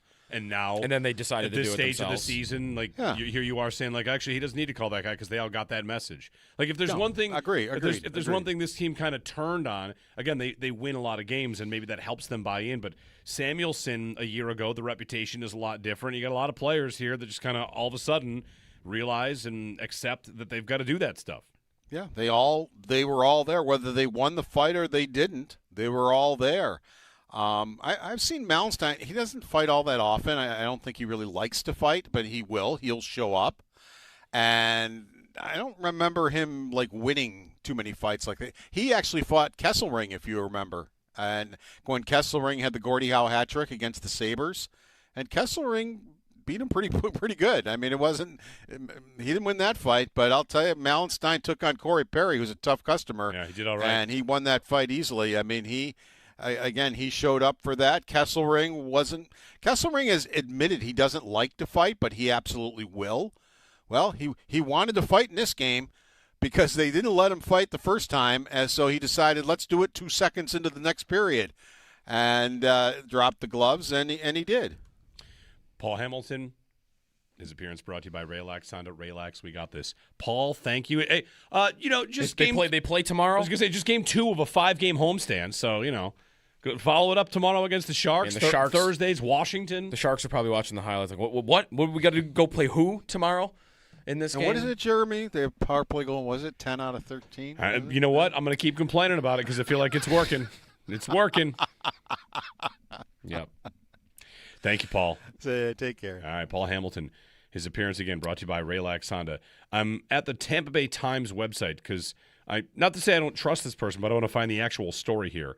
The front page is fists and pucks fly as Sabres dethrone the Lightning. But the lead is, I'll just read what Rob tweeted me. Mm-hmm. After years of playing in front of half-empty crowds and dusty banners in the rafters of the KeyBank Center, the Lightning found themselves in the loudest of Lions' dens Sunday night.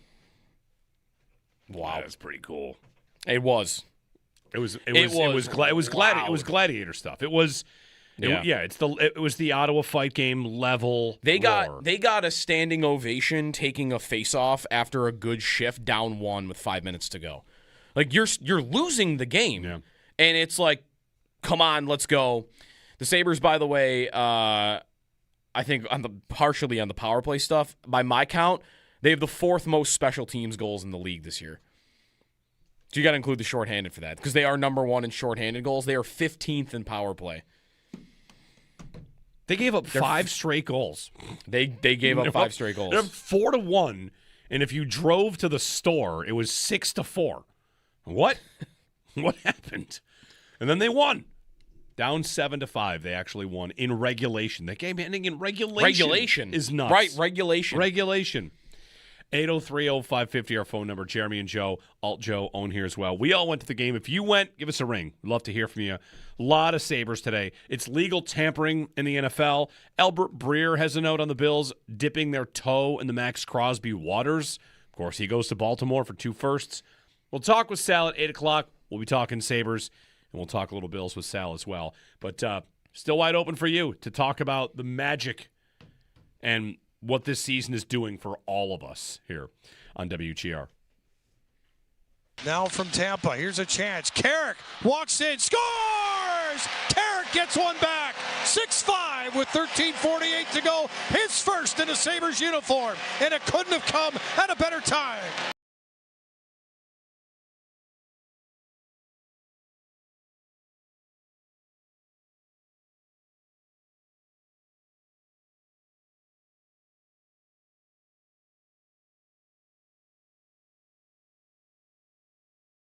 Do you think that play and any others went too far on the Lightning side of things? Hagel and Hagel really 3 different times because he's one of the guys that's hitting Tage from behind without the puck right away. He's hitting Krebs on the ice after the fight's over, and then of course the Dahlin play.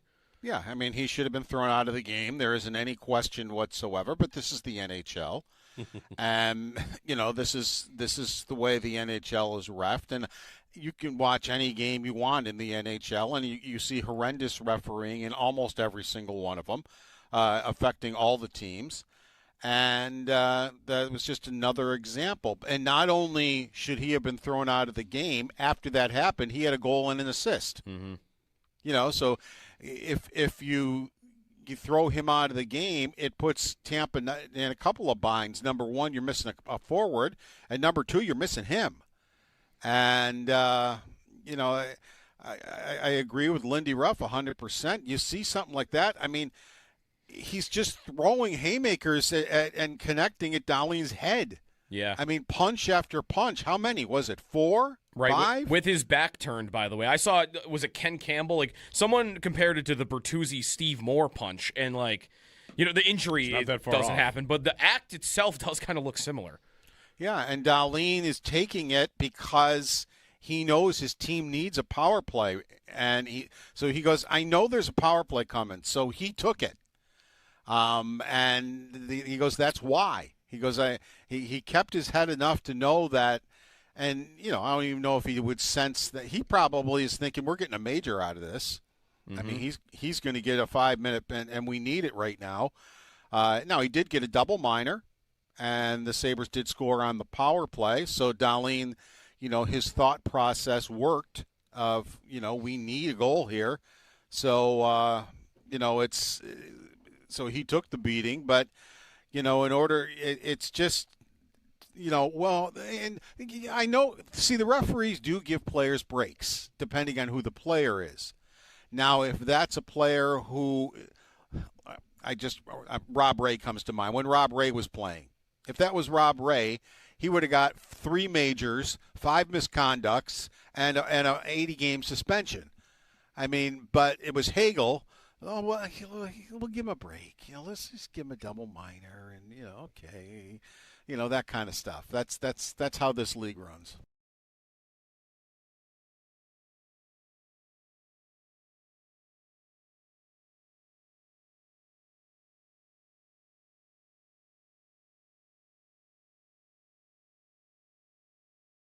Paul, what a game, what a night. I mean, holy cow, right? It was you've been in that building for how many games? Hundreds? Is the number in the thousands? And between that and the odd, and it's just it's a Sunday in March, and it's a game that no one will ever forget.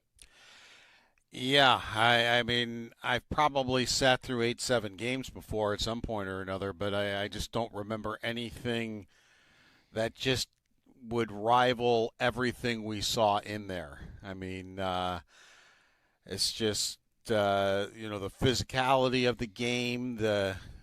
I've seen comebacks before. But I can't remember seeing a team take a 3-0 lead and then the other team go and 6-1 for the rest of for the next part of the game, and then the other team come back and outscore the other one 4-1 to end the game. I just don't remember that. I mean, 2 consecutive 7-goal periods. Right. I mean. No, I don't think I've seen that before. It was just insane. I mean, and the Sabres, they never give up now. I mean, they just never ever give up. And it was 7-5, and they just keep coming forward. They never looked like a team that thought, oh well, what time's the Sharks game? They just never looked like a team like that. It was just they just kept coming and coming, and in their minds, just keep shooting the puck, just keep going to the net, just keep trying to do things. And hey, we know how to score goals. It's at the time it became 7-5. You still had half the period left, and you need a couple of goals. And they're like, fine, let's go get them.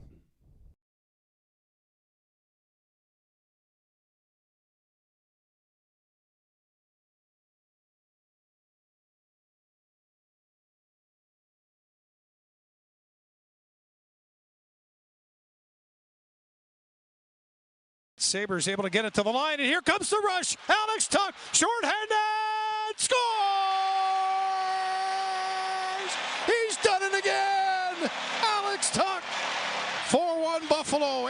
After 15 total goals, 7 fights, and a combined 102 penalty minutes, the Sabres went the distance and landed the knockout punch against the Tampa Bay Lightning in a high-scoring affair, 8-7 in regulation. Your Buffalo Sabres are on top of the Atlantic Division. Last time the Sabres held the top spot in their division at this stage of the season or later was April 11th of 2010 when they won the Northeast Division in Lindy Ruff's first stint with the team. The wagon keeps rolling tomorrow at 7 o'clock, hosting the San Jose Sharks at KeyBank Center. Another trade for the Bills, as the Raiders are trading for Bills veteran cornerback Taron Johnson. So It's a 6-7 pick swap. Johnson was announced as a release, but not officially on the wire as of yet. Las Vegas pounced on the opportunity, and over the weekend, the Bills in center Connor McGovern, they reached an agreement on a 4-year, $52 million deal that includes $32 million guaranteed, keeping him out of free agency. Looking around the NFL, as the legal tampering period begins today, cornerback Trent McDuffie, he agrees to a 4-year, $124 million extension with the Rams, making him the highest paid cornerback at $31 million per year. NFL Network's Mike Garafolo reports momentum seems to have stalled surrounding A.J. Brown trade talk. And Josina Anderson reports that the market for free agent Alec Pierce may be too much for the Patriots. The Rochester Americans, they fall short to the Laval Rocket once again, 4-3 in a shootout on Saturday. They're back in action on Wednesday, hosting the Utica Comets. Those are your Paddock Chevrolet sports headlines. Paddock Chevrolet with you for the extra mile since 1935. I'm Joe Cali on Western New York's Voice of the Fans, WGR.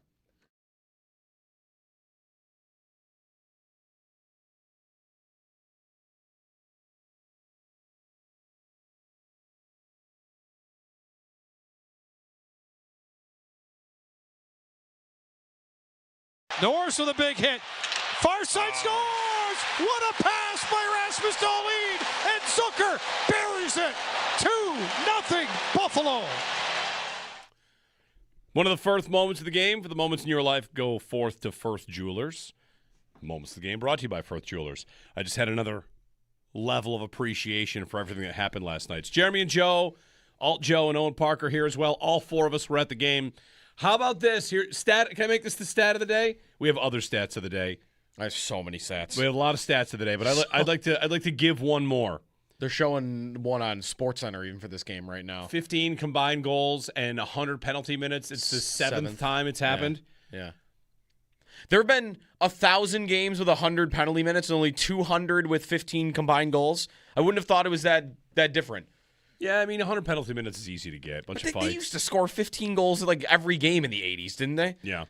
So, all right, my stat of the day is it snarky? It might be a little snarky, but it's also amazing. And that's this, that we had, stat of the day is brought to you by Jan's Smoke Shop 2 and Gas Mart, where everything about Jan's Smoke Shop is smoking. So, mentioned, 7 games. All right, the official stat of the day is 7 times that's happened in the NHL. 15 goals, 100 penalty minutes. Here's my other stat of the day, brought to you by Jan's Smoke Shop 2 and Gas Mart also.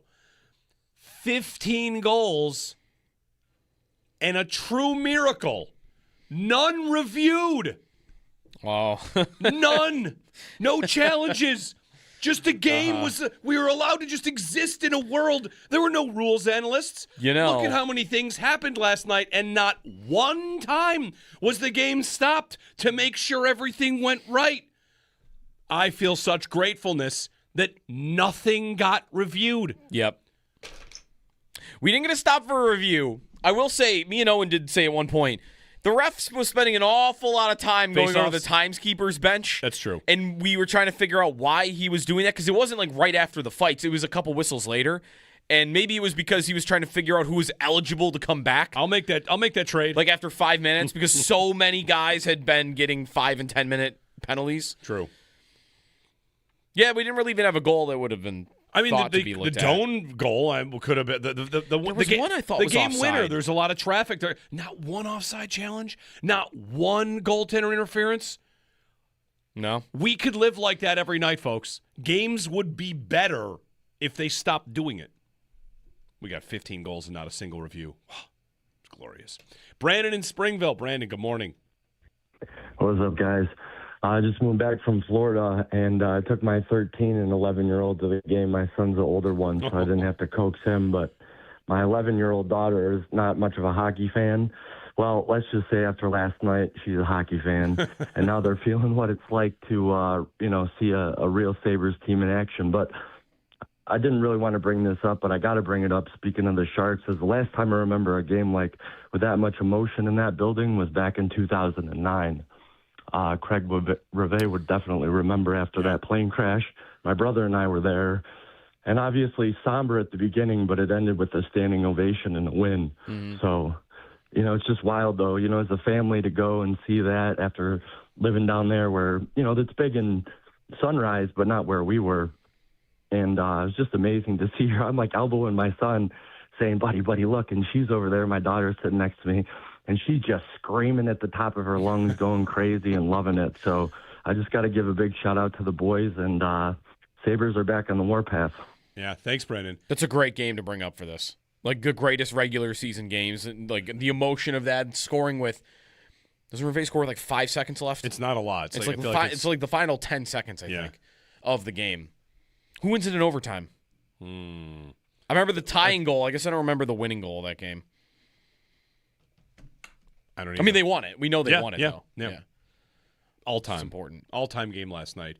And, the kind of game where you're up and you're just – if you're people that are on the glass got their money's worth last night. There's a lot of – banging of the glass. There was a lot of banging on the glass. Where you can see the glasses moving like a wave because people are going nuts. Yep. It was one of those nights where if you would hear a roar over in one section because they could see something as stuff starts to get crazy between the two teams. The attack on Darlene, the fights afterwards. It was awesome. Absolutely awesome. 803-0550.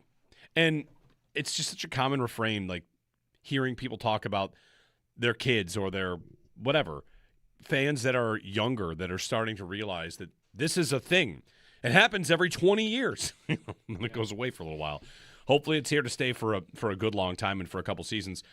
The high-fiving of strangers, the hugging of strangers, the walking out and see somebody, like, oh, hey, you were here too?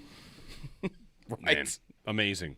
Absolutely amazing. And the playoffs, they're going to make the playoffs. Yes, they are. They're going to make the playoffs. They're over 99%. They're at most places. I don't even look at the gap anymore. Their gap on the first playoff team that's out is 11 with 18 games left. How about that? Like, they're going to make the playoffs. The drought is going to end. It's a matter of, are they going to open at home? They have a 5-point lead on that. They're probably going to open at home too. Their odds for that are great. Mm-hmm. It's more now who are you going to win the division and who are you going to play in round one. They've won 7 in a row. Sharks. Are they going to have a second 10-game win streak in the same year? They might. The Sharks are fighting for their playoff lives, and they might make it this year. They're a fun story. Yep. So that's a good game on tomorrow, and then on Thursday it's the Capitals. So the Capitals just made a bunch of trade deadline trades, and I saw some of their players actively say it's like the heart of this team got ripped out. It's tough to play right now. Yeah. So both the Sabres and the Lightning have 3-game homestands this week. The Sabres' 3 games are against 3 teams that are all not in the playoffs right now. San Jose, Washington, Toronto. Toronto is toast right now. Yeah. What crowd are we going to get there? Are Leaf fans even going to show up to that one? While Tampa plays Columbus, they're not a spot either, but they're like the Sharks, right? Like they're right on the verge. Then they play Detroit, who's in a spot, and then they play Carolina, who's the best team in the East right now by points. So just for this week, the Sabres have an easier set of 3 games, I would say, than the Lightning do. Joe in Albany next up. Joe, good morning. Good morning, guys. How are we doing? Good. Just a couple comments and an observation and just a quick story about last night's game. I wasn't at the game last night, but I attended the May Day game, and the feeling of walking out that stadium, people hanging out of their sunroofs, swinging brooms, everyone high-fiving. I can just feel what you guys felt last night. I was sitting on my couch watching the game, and it probably was the most exciting game I ever had a chance to sit and watch, not in person. But the one thing that did concern me about the game was we had guys taking runs at everyone, right, from Tampa. And do we have that guy that's going to intimidate other teams when they take a run at a Darlene? We had guys that stepped up and battled, but do we have that intimidating guy? And that's only concern I have with this team. They're a great team, but are they a championship-level team? Do they have a few of those guys? And I don't know if we have those guys, but still, it's been incredible to watch. Just a quick little story about last night's game. I'm watching the game. I live out in Albany. I don't get MSG, so I got to watch the games on Gotham Sports app. And I'm watching the game, middle of the third period. The app glitches, and it reverts back to the first period. For whatever reason, I'm texting some of my buddies, same thing's happening to them. So my wife's down in Florida. I call her up. I said, I don't have time to explain. Turn on the game, and I need you to FaceTime me. So for the last 10 minutes of the game, she's FaceTiming me I'm screaming. Her parents are in the background wondering what the hell is going on. But I watched the last 10 minutes of that game on my phone, FaceTiming my wife who was in Florida. So I'll remember that game for a lot of reasons, but that also adds to it. But, hey, thanks again for everything, guys. Appreciate it, and looking forward to the rest of the show. Thanks, Joe. Thanks for the phone call. The intimidation part of it, it's just stuff to me that is going to happen. The Lightning and the Panthers, Matthew Tkachuk did this to Nikita Kucherov a month ago. He doesn't know that the Lightning have all these monsters on the ice at the same time. When they're just not going to be afraid of Logan Stanley. Stanley will get in there and he will do something after if he's on the ice. But the deterrent point to me doesn't exist. Well, how about this for a deterrent point? And it never has. A deterrent point is, and I don't know, Owen, if you want to give us a thought on this as well, like playing so many levels that you did. Paul pointed out the Sabres didn't necessarily win every fight, but no. If you're a team that wants to be a bully, and the team you're fighting, while they lose fights, if they fight back every time, it's less fun. Oh, yeah. The point is, like, sure, the Sabres might not have won all those fights, but they answered them all. And when they keep answering, the team that wants to do that is like, these guys are annoying. I might have won the fight, on punches 3-2, but I still got punched in the face twice. Right. Or I got slammed into the boards, or I got this, or I got cheap shotted. Like Kesselring slashed, was it Kucherov or what? There's multiple slashes and ankles. Like, you get us once, we're going to get you right back. I mean, Cernak didn't come back in the game after he fought Kesselring. Right. So, like, just that point about, the whole tough to play against isn't about guys that are going to also punch a person in the face. But for me, it's, no, like, we'll score 7 goals, and when you run our guys, we'll make it annoying. Like, we'll answer the bell. So I don't know if Logan Stanley's going to convince them not to do that. No, I think what'll happen is he just will do more. He'll do better when if he's out there when something like that happens. But the Sabres en masse as a group will just be, it's different here now. This isn't a team we can hit 3 times and then they stop playing. Yep. Yeah, the whole when a team like Tampa does that, what they're trying to do is get you to quit on the game. They're like, we're going to make these guys not even want to play the game anymore. And when you play the game back and you like you're saying, when you punch back, even if you're going down swinging, the other team's like, well, these guys aren't going to, like, this isn't working.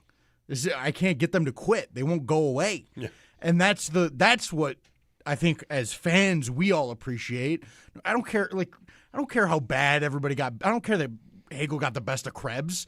Krebs was there. Yeah. And they all stood up and they did it. And like, that is defiant in and of itself. And I think that's the goal. Is I don't care if you get beat up. Everybody's going to get beat up once in a while. Like, and it felt like that's what they wanted to prove in the first period. Yeah. Again, like, it's 1-0 after 20 minutes. It's not this incredible 8-7 for a forever unforgettable game. And yet, after the first period, I'm like, this is the best game I've seen in a decade because they're just answering the bell in such a way. Right.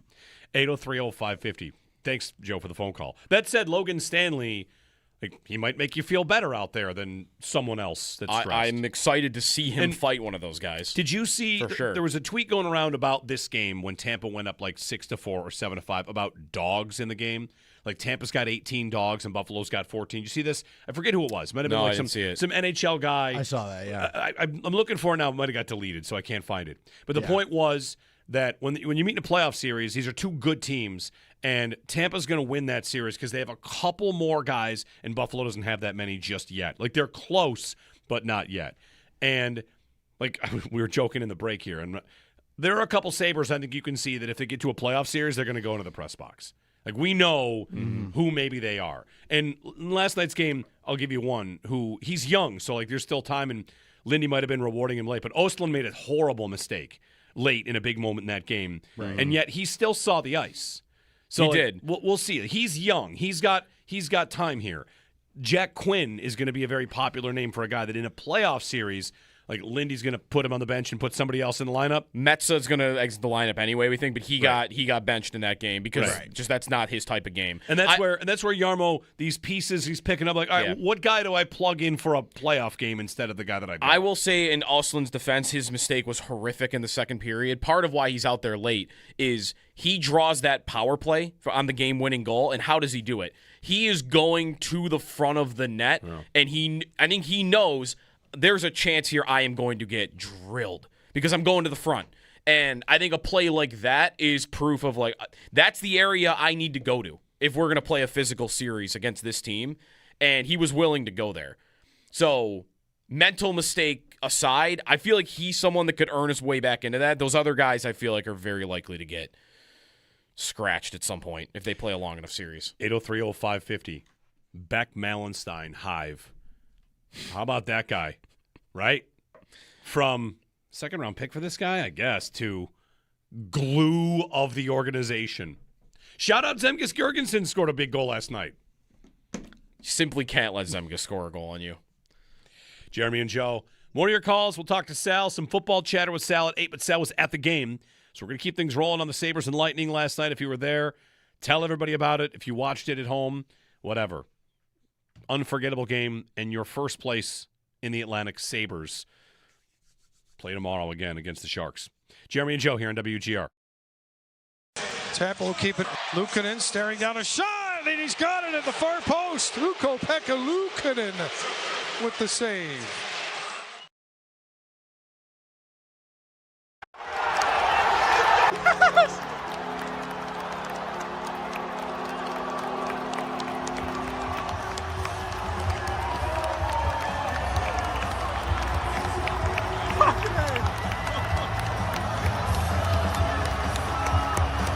Jeremy White here for FanDuel Sportsbook, official sportsbook.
Do you think that play and any others went too far on the Lightning side of things? Hagel and Hagel really 3 different times, you could say, because he's one of the guys that's hitting Tage from behind without the puck right away. He's hitting Krebs on the ice after the fight's over, and then, of course, the Dahlin play. Yeah, I mean, he should have been thrown out of the game. There isn't any question whatsoever, but this is the NHL. And, this is the way the NHL is reffed. And you can watch any game you want in the NHL, and you see horrendous refereeing in almost every single one of them, affecting all the teams. And that was just another example. And not only should he have been thrown out of the game, after that happened, he had a goal and an assist. Mm-hmm.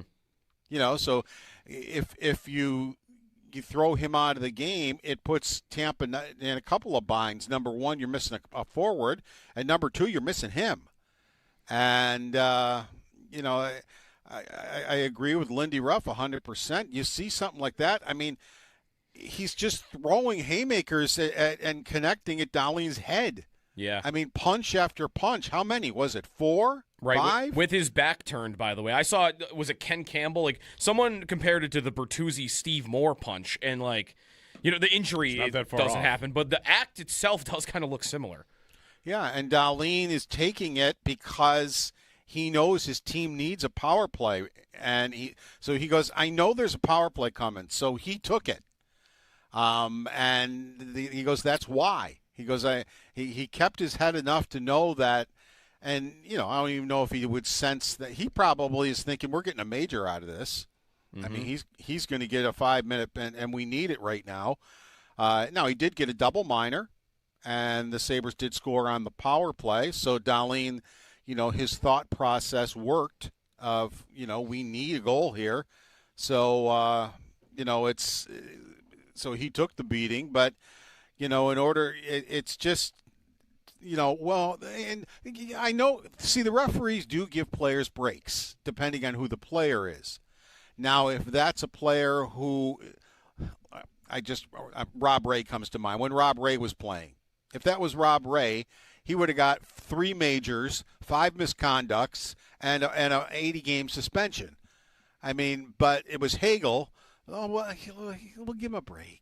Let's just give him a double minor, and okay, that kind of stuff. That's how this league runs.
Two games down, 3 games to go on this homestand. It'll be San Jose tomorrow. Macklin Celebrini. He's good. And then Washington, and then, like you said, Toronto. Games tonight? Out-of-town scoreboard, do we have anything? Or is it a light night in the league? Out-of-town scoreboard tonight. There are 5 games in the league tonight. In the East, Blue Jackets play at home against the Kings. The Capitals are home. This out faster. What's that? I would have loved to see Ottawa, or I want to see Ottawa lose tonight, because they're the only team that's not in that I don't want to get in. I'm totally on board with that. I don't want them in the playoffs. All right, well, they're in Vancouver tonight, so yeah, they're big favorites because Vancouver's bad. Yeah. Caps are home against the Vancouver. Flames. I don't want to see Ottawa. Not that I wouldn't pick the Sabres to beat them. I just think they're more dangerous than Boston or Detroit or Washington. Sabres are in first in the Atlantic. 7-game win streak.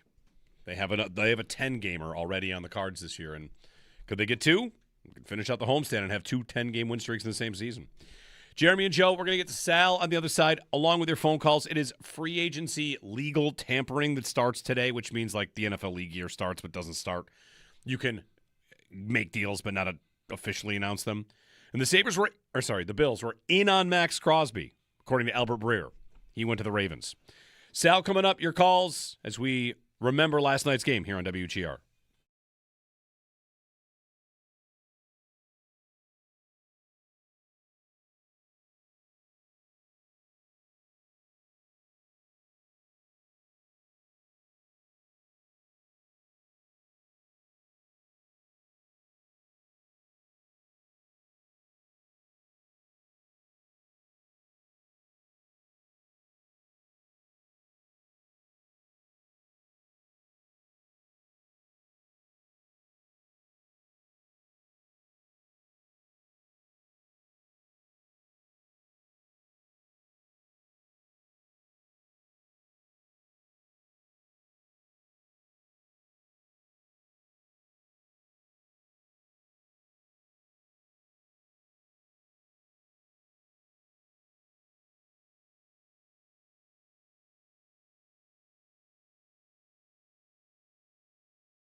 Jeremy went here for Riverfront Auto Sales.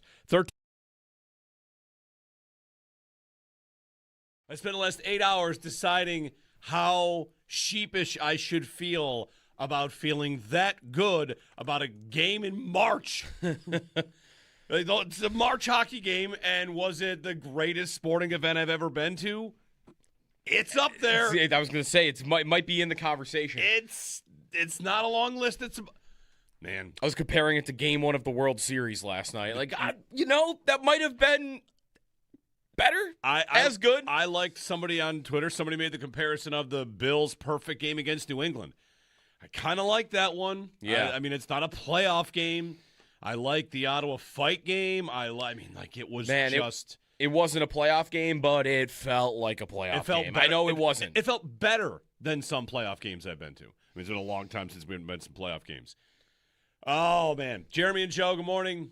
Owen's here. Alt Joe's here. Guys, I feel like we should just go quad box and talk about our lasting memories of last night because we were all there together, which is magical in itself. 2-3 months ago, we got these tickets from work. We must have won some sort of karma lottery. And I got... Right, just sitting on these tickets for months. I got 4 tickets. So I text you guys like, oh, perfect. How about the Tampa game? Sounds good. That'll be a Sunday. That'll be fun. Sunday game in March. Right. Never mind, March. it's going to change your life. Yeah. I mean, that was insane. Well, this was shaping up to be great, for a couple of weeks now. And then, it all comes to a head. And there's no words to describe what that was last night. I mean, for people like me and Joe Callie over here, like, we've never seen that and felt that. Yeah. Not with real brains that could understand what was happening. And it was unbelievable. Do you have one now? Debatable. Right. Yeah. Jury's still out. mush from last We'll night. figure it out. I mean, but man, what a night. Yeah, it just in that atmosphere. I thought the Vegas atmosphere when we were there for Jack Eichel's return, the Olympic, all of that stuff, I thought that was unbelievable. Sitting down there while 7 fights occur at different moments throughout the game, it was just unbelievable. And like Owen said, I've never experienced anything like that inside a KeyBank Center. I really haven't. It's unbelievable. I really think the atmosphere last night, like the crowd was insane, and it made me realize. Like the Tuesday game against Vegas last week, or any of the other times Eichel returned and they played Vegas, or any of these other games in the last 5 years, 3 years, when the atmosphere has been really good, and we're like, oh, you know what? The crowd was back tonight. The fans were back. No. We forgot what a 10 looked like.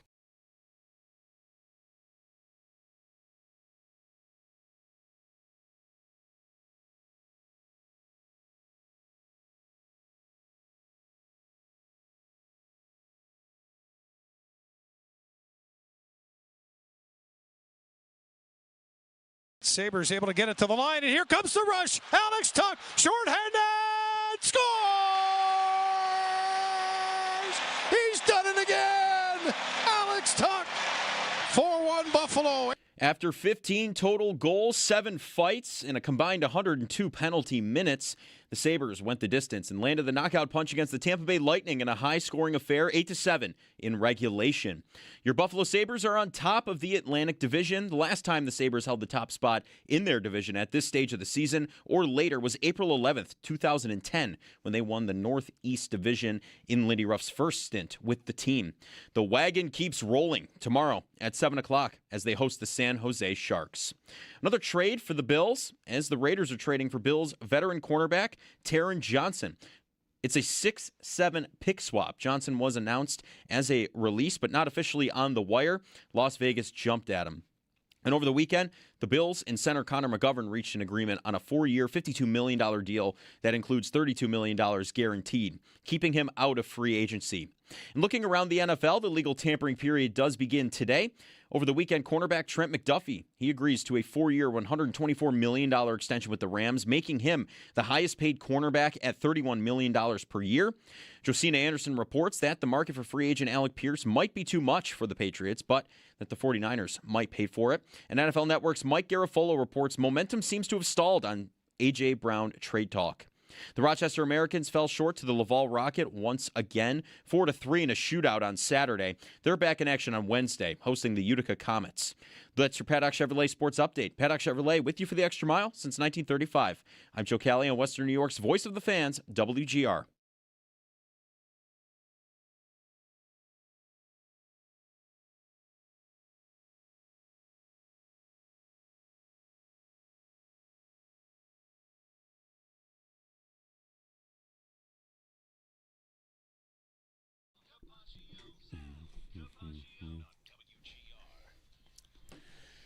Hey, everybody, good Monday morning, March 9th. Temperatures looking good for the next couple days, into the 60s.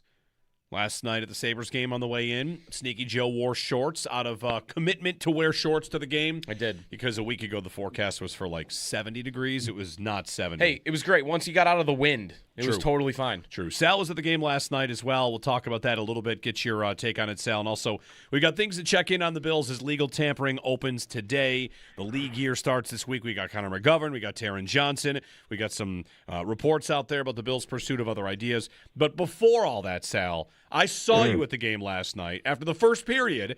And even after the first period, you can attest to this. We're both just saying, like, what a game. It's 1-0, and this is amazing.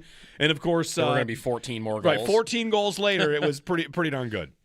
Yeah, for sure. And I think you and I, we were able to chat longer because we couldn't move in the corridors because it was so packed in that arena last night, which, obviously it's a great thing because people are coming back and the energy in the building was unmatched, what we've seen in so many years. It was great. It's great to experience it with Max, to have that kind of a game. I was just telling him, the stat you guys had this morning of, the first time, seventh time in NHL history with 100 penalty minutes, 15 goals. It was a wild game. It was just awesome. It was electric.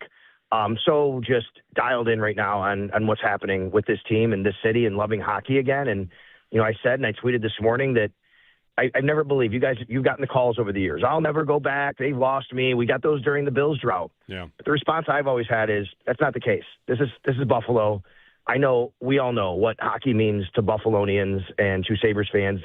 And when they start winning, you're going to go back. And that's what happened last night. It was fantastic last night. I have to ask you guys a question. Are we allowed, would it be too jinxy? Because I think we're past the point where you can't do it, and you got to be able to do it at some point. Can we have a playoff pool, a baby pool, the date they clinch? Yeah. Or is that too jinxy? No, it's not. It can't be that jinxy because, I said today they're going to make it, and that's pretty jinxy. I looked up yesterday before the game the earliest they can mathematically clinch, which is March 22nd. Oof. So, that's probably unlikely, but it'll probably be early in April. So, we could.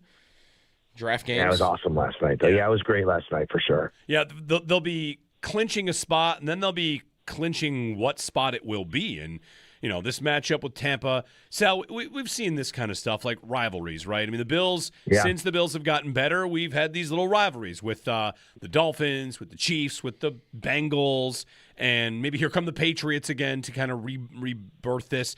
And last night felt like maybe we're about to start one with Tampa.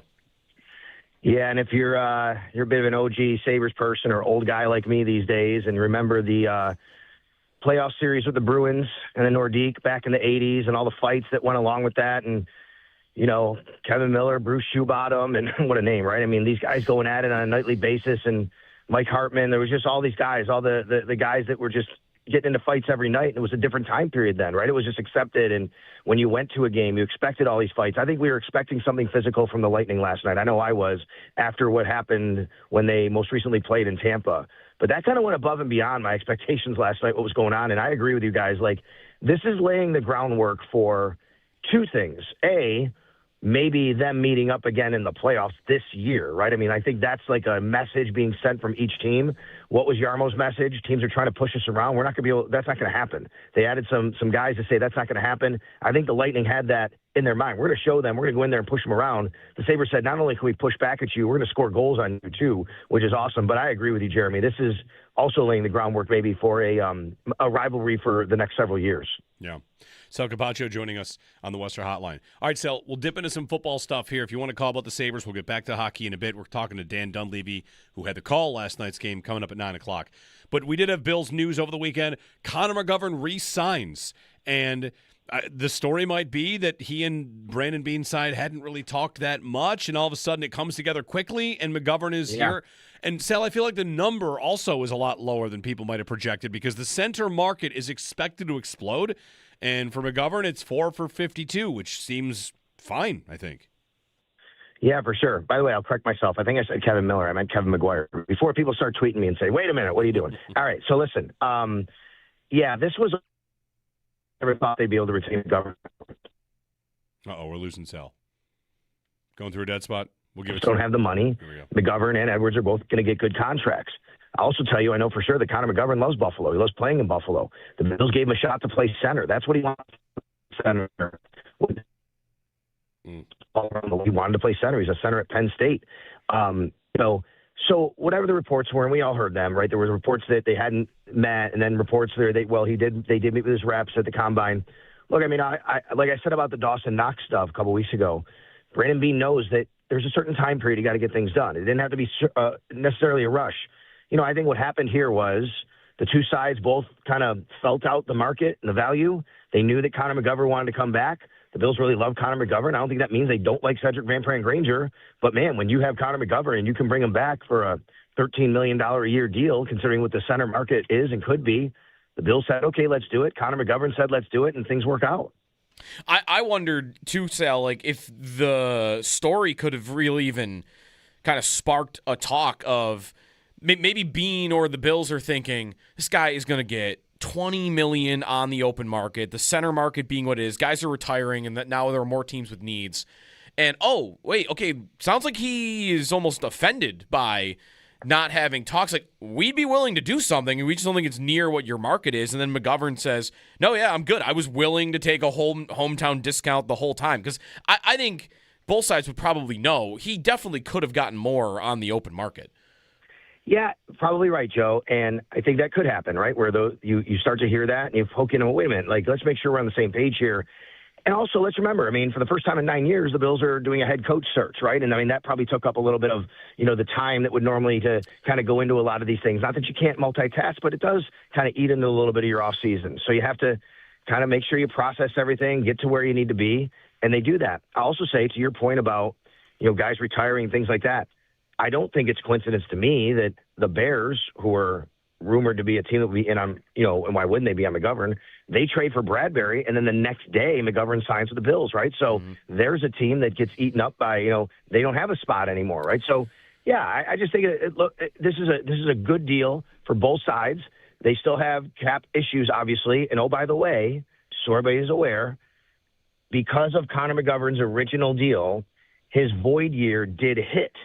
So the Bills still have to count $4.8 million of dead cap money this year on top of whatever they signed him for this year. So it's not, I mean, it is a $52 million deal, 32 guaranteed, I believe it was, 35. But they do have to count close to $5 million of dead cap on top of that because the void year did hit, triggering the dead cap hit before this happened. Okay, so it's what his cap hit will be on the new deal plus the 4.8. That was going to be on there, though, no matter what, whether he was on the team yes. or not. Yeah, that is exactly right, yes. What about Taron Johnson for that in the dead cap hit that they take? And is it any different given that they trade him versus release him? No, sorry, Joe. No difference for his cap hit.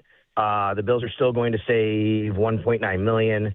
They're still basically eating close to what I think is about $9 million in change in dead cap, 8.9, whatever it was right there, right around $9 million, whatever the one was, whatever the number was originally, it's right there.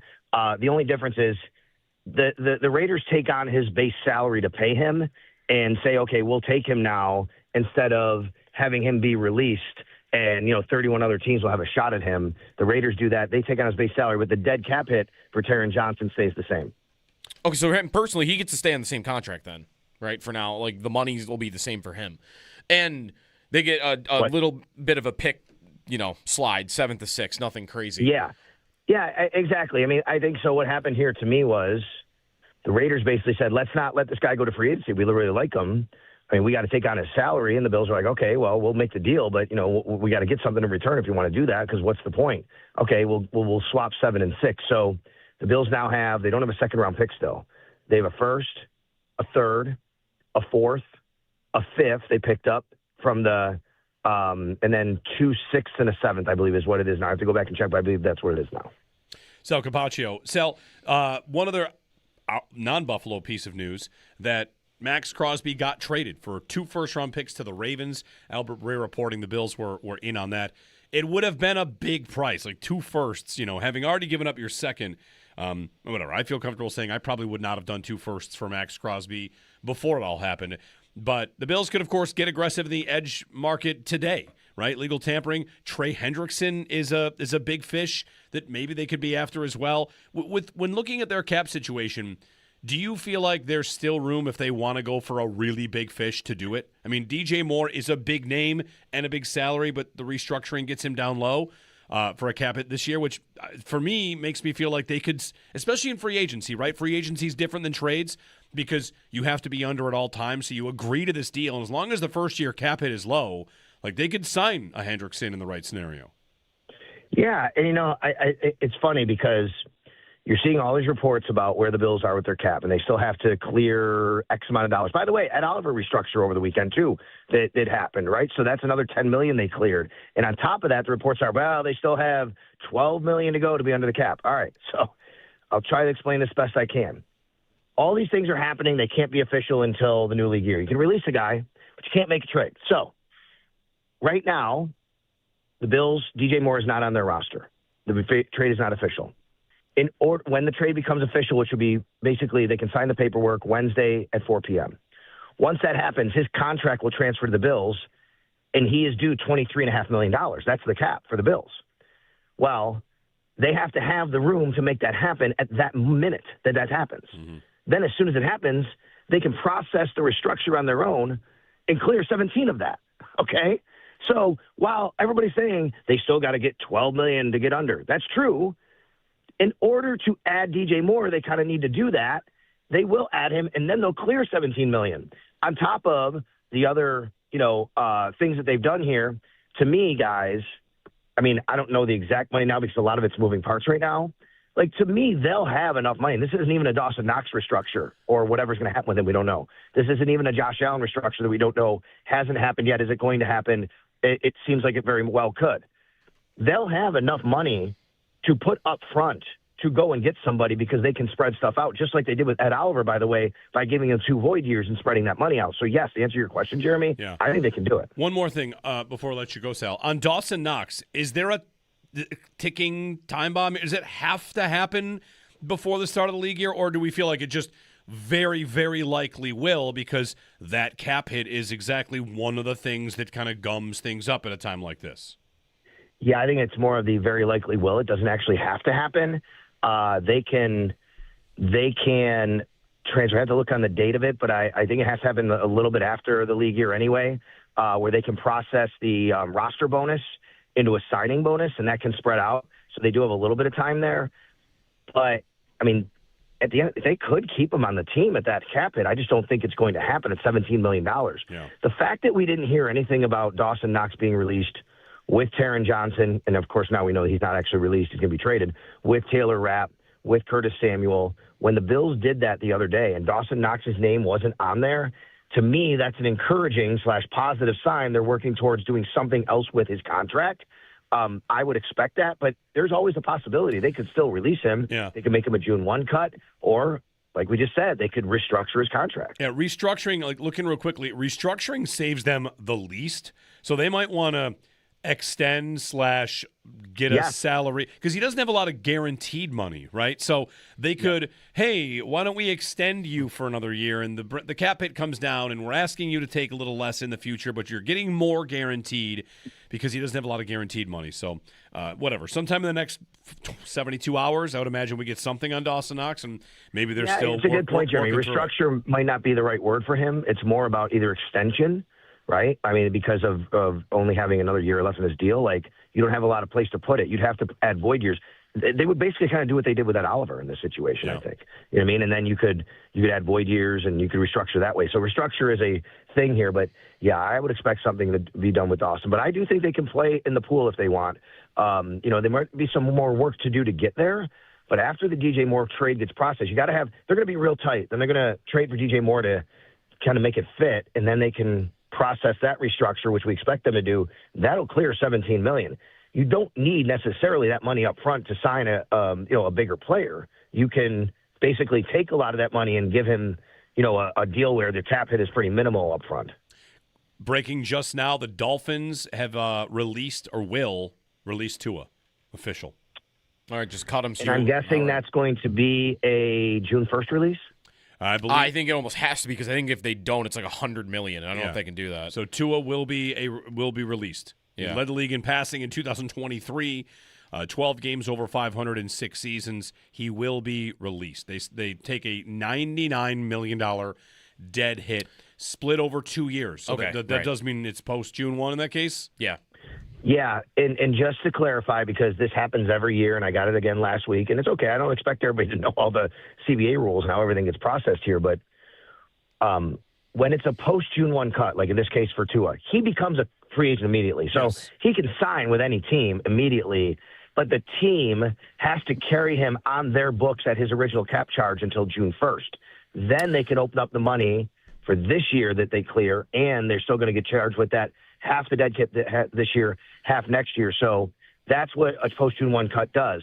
It's not that the player doesn't become a free agent until June 1. The player becomes a free agent immediately, but the team still has him on the cap. He's not on the roster, but the cap charge is there until June 1. The other part about June 1 cuts, every team is only allowed to do 2 of those before June 1st. After June 1st, obviously, they can cut anybody. Right. And a lot of times I feel like when we talk about that, Sal, it's in the other way, right? It's you don't get the room that you create by cutting a guy until June 1, whereas in the Dolphins' case, I think he costs more being released, so they actually, I guess, they wouldn't do it anyway. They just have more time, I guess, to clear the space.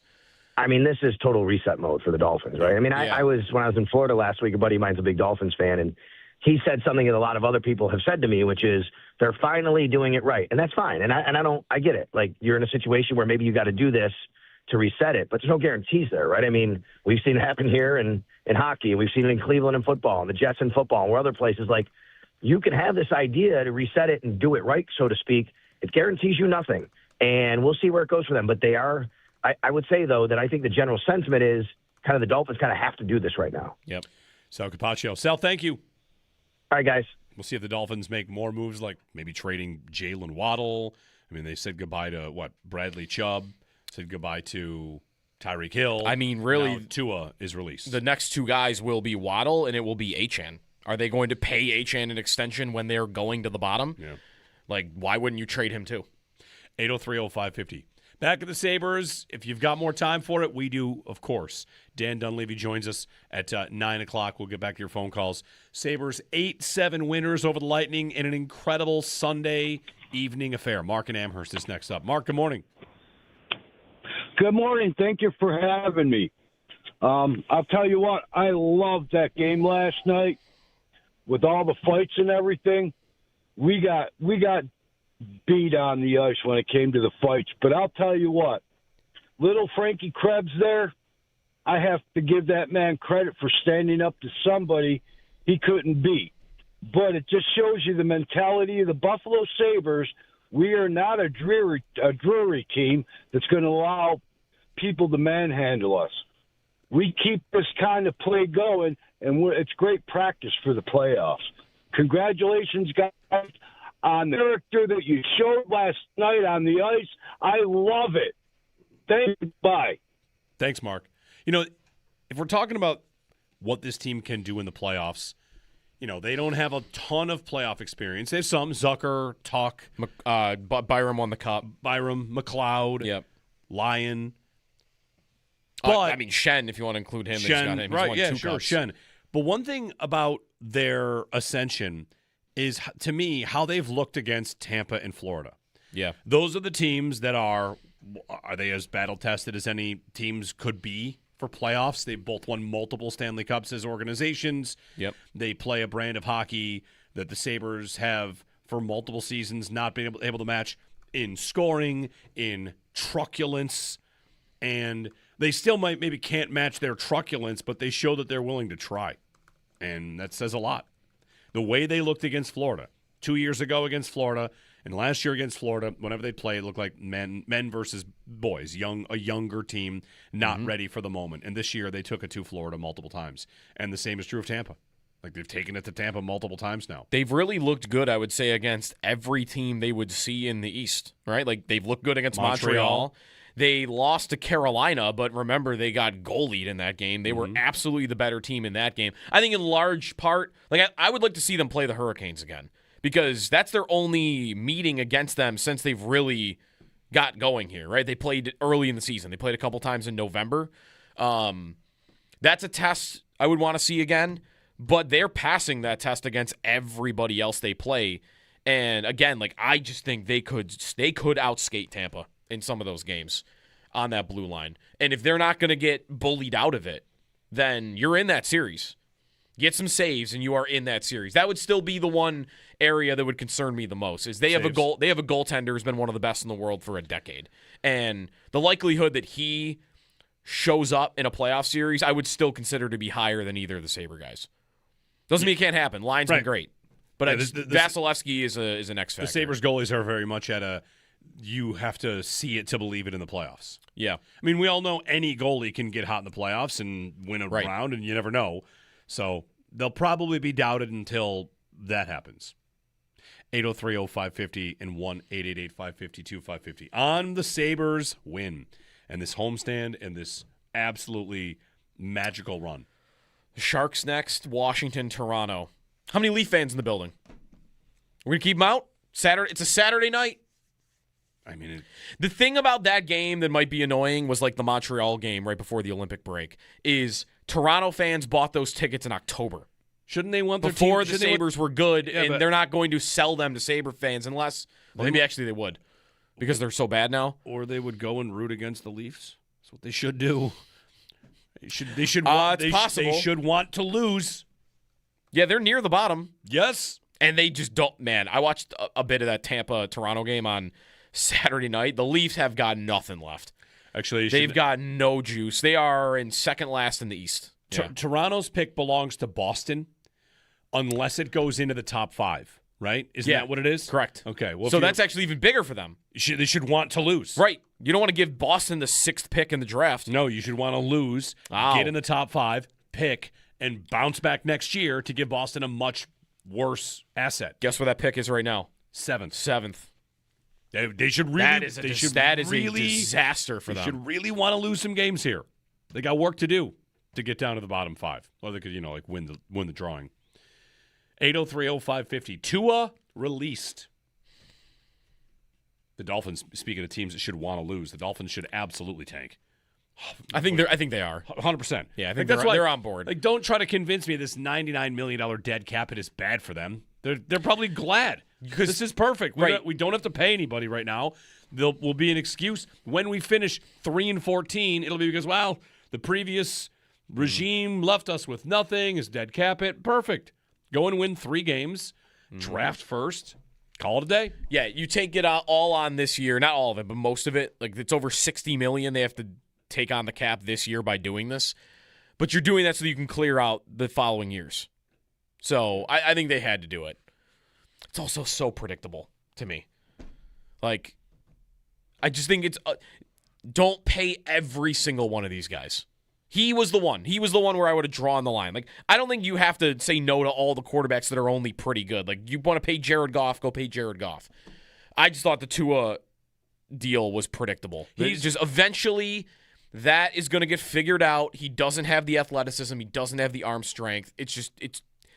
There weren't enough, and that's what happened. There weren't enough pivots that Mike McDaniel had at his disposal because his quarterback was so limited. Depends how cold you want to get on business. Like Tua was a little tougher because of the injuries and concussions. People wanted to see him get money guaranteed for throwing his body out there. Like, please, pay this guy so if he does retire, he has a life. But he is the argument for the franchise or the transition tag, where sure, transition tag, we will go ahead and pay this $37 million cap hit this year. Right. And then, next year again, we'll do it again. We'll franchise tag if we have to, because otherwise, you're just going to pay it even bigger down the line. Is he a week 1 starter?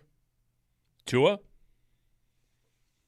Where? I mean, some teams need quarterbacks, and there aren't that many out there. Would Minnesota do it? Kevin O'Connell? If I were him, I wouldn't. If I were him, I'd rather have Kyler Murray. But they could. Would Pittsburgh do it? Would the Jets do it? I hope not. I mean, no. I can't. For Tua's sake, I think you probably shouldn't go to the Jets. Yeah. I bet he has a shot of being a week 1 starter. There's just not enough guys available. 803-0550. Legal tampering today. Players can agree to terms at noon. Deals cannot be signed until Wednesday at 4. Players still can and sometimes do, change their minds in that window.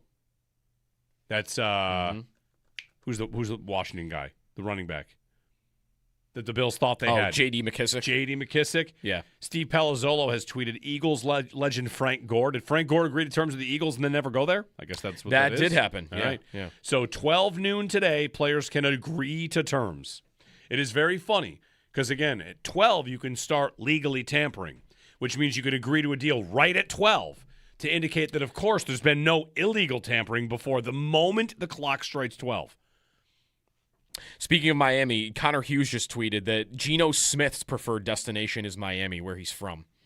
All right. But that the Jets want Geno Smith back. A Jets-Dolphins Geno Smith bidding war. I'm here for it. All right. What a bunch of sad teams. These teams should not want they should not want a quarterback that could even flirt with a win. Both those teams. They're competing with Josh Allen and Drake May, and they need a quarterback. Hey, guys, 0-17 is the best plan, right, for both of you. Right, because Geno will get you to 6 wins he and might. screw it up for Careful, you. don't get Geno Smith. I guess he could. He was on the team that just picked first overall. Fair. Jeremy and Joe, 803-0550 on, the first place Buffalo Sabres. The first place Buffalo Sabres. Join us on WGR.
Well, 803-0550, our phone number. They're in first. They're in first. Real, honest first. It's a division race now. There is no playoff race, right? Like, I'm not even thinking about I'm thinking about Tampa. I looked up this morning, not who does Detroit play, who does Montreal play, who does Columbus play, no, who does Tampa play this week?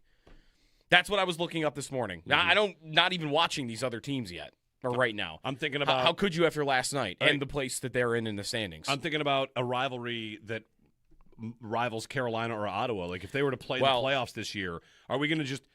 Tampa has been in the division for how long? Is it 2 decades now? It's a long time. Yeah, almost. Well, no, it was since the format changed. Okay, so it's been basically the amount of time the droughts existed. Gotcha. So So like 15 years, pretty much. Yeah. And I've never really hated them. They just kind of have been there. And the next 4 years, just is that going to be us just hating Tampa?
Sabres able to get it to the line, and here comes the rush. Alex Tuch, shorthanded, scores! He's done it again! Alex Tuch, 4-1 Buffalo. 15 total goals, 7 fights, and a combined 102 penalty minutes. The Sabres went the distance and landed the knockout punch against the Tampa Bay Lightning in a high-scoring affair, 8-7 in regulation. Your Buffalo Sabres are on top of the Atlantic Division. The last time the Sabres held the top spot in their division at this stage of a season or later was April 11th of 2010. When they won the Northeast Division in Lindy Ruff's first stint with the team. The wagon rolls on tomorrow at 7 o'clock, hosting the San Jose Sharks. Another trade for the Bills is the Raiders. They're trading for Bills veteran cornerback Taron Johnson. Sources say it's a 6-7 pick swap. Johnson was announced as released, but not officially on the wire yet. Las Vegas pounced on the opportunity. Over the weekend, the Bills and center Connor McGovern reached an agreement on a 4-year, $52 million deal that includes $32 million guaranteed, keeping him out of free agency. And also, the Bills converted $12.8 million of defensive lineman Ed Oliver's base salary into signing bonus, adding 2 void years, clearing about $10.26 million in cap space. Around the NFL, legal tampering period begins today. Some breaking news. The Dolphins will be releasing quarterback Tua Tagovailoa. $99 million dead hit over 2 years. It'll be post-June 1st designation. Cornerback Trent McDuffie, he agreed to a 4-year, $124 million extension, making him the highest paid cornerback at $31 million per year. And the Ravens acquired edge rusher Max Crosby from the Raiders in exchange for a 2026 and 2027 first-round picks. And in NFL Network's Mike Garafolo, he reports momentum seems to have stalled around A.J. Brown trade talk. The Rochester Americans fell short to the Laval Rocket once again, 4-3, in a shootout on Saturday. They're back in action on Wednesday, hosting the Utica Comets.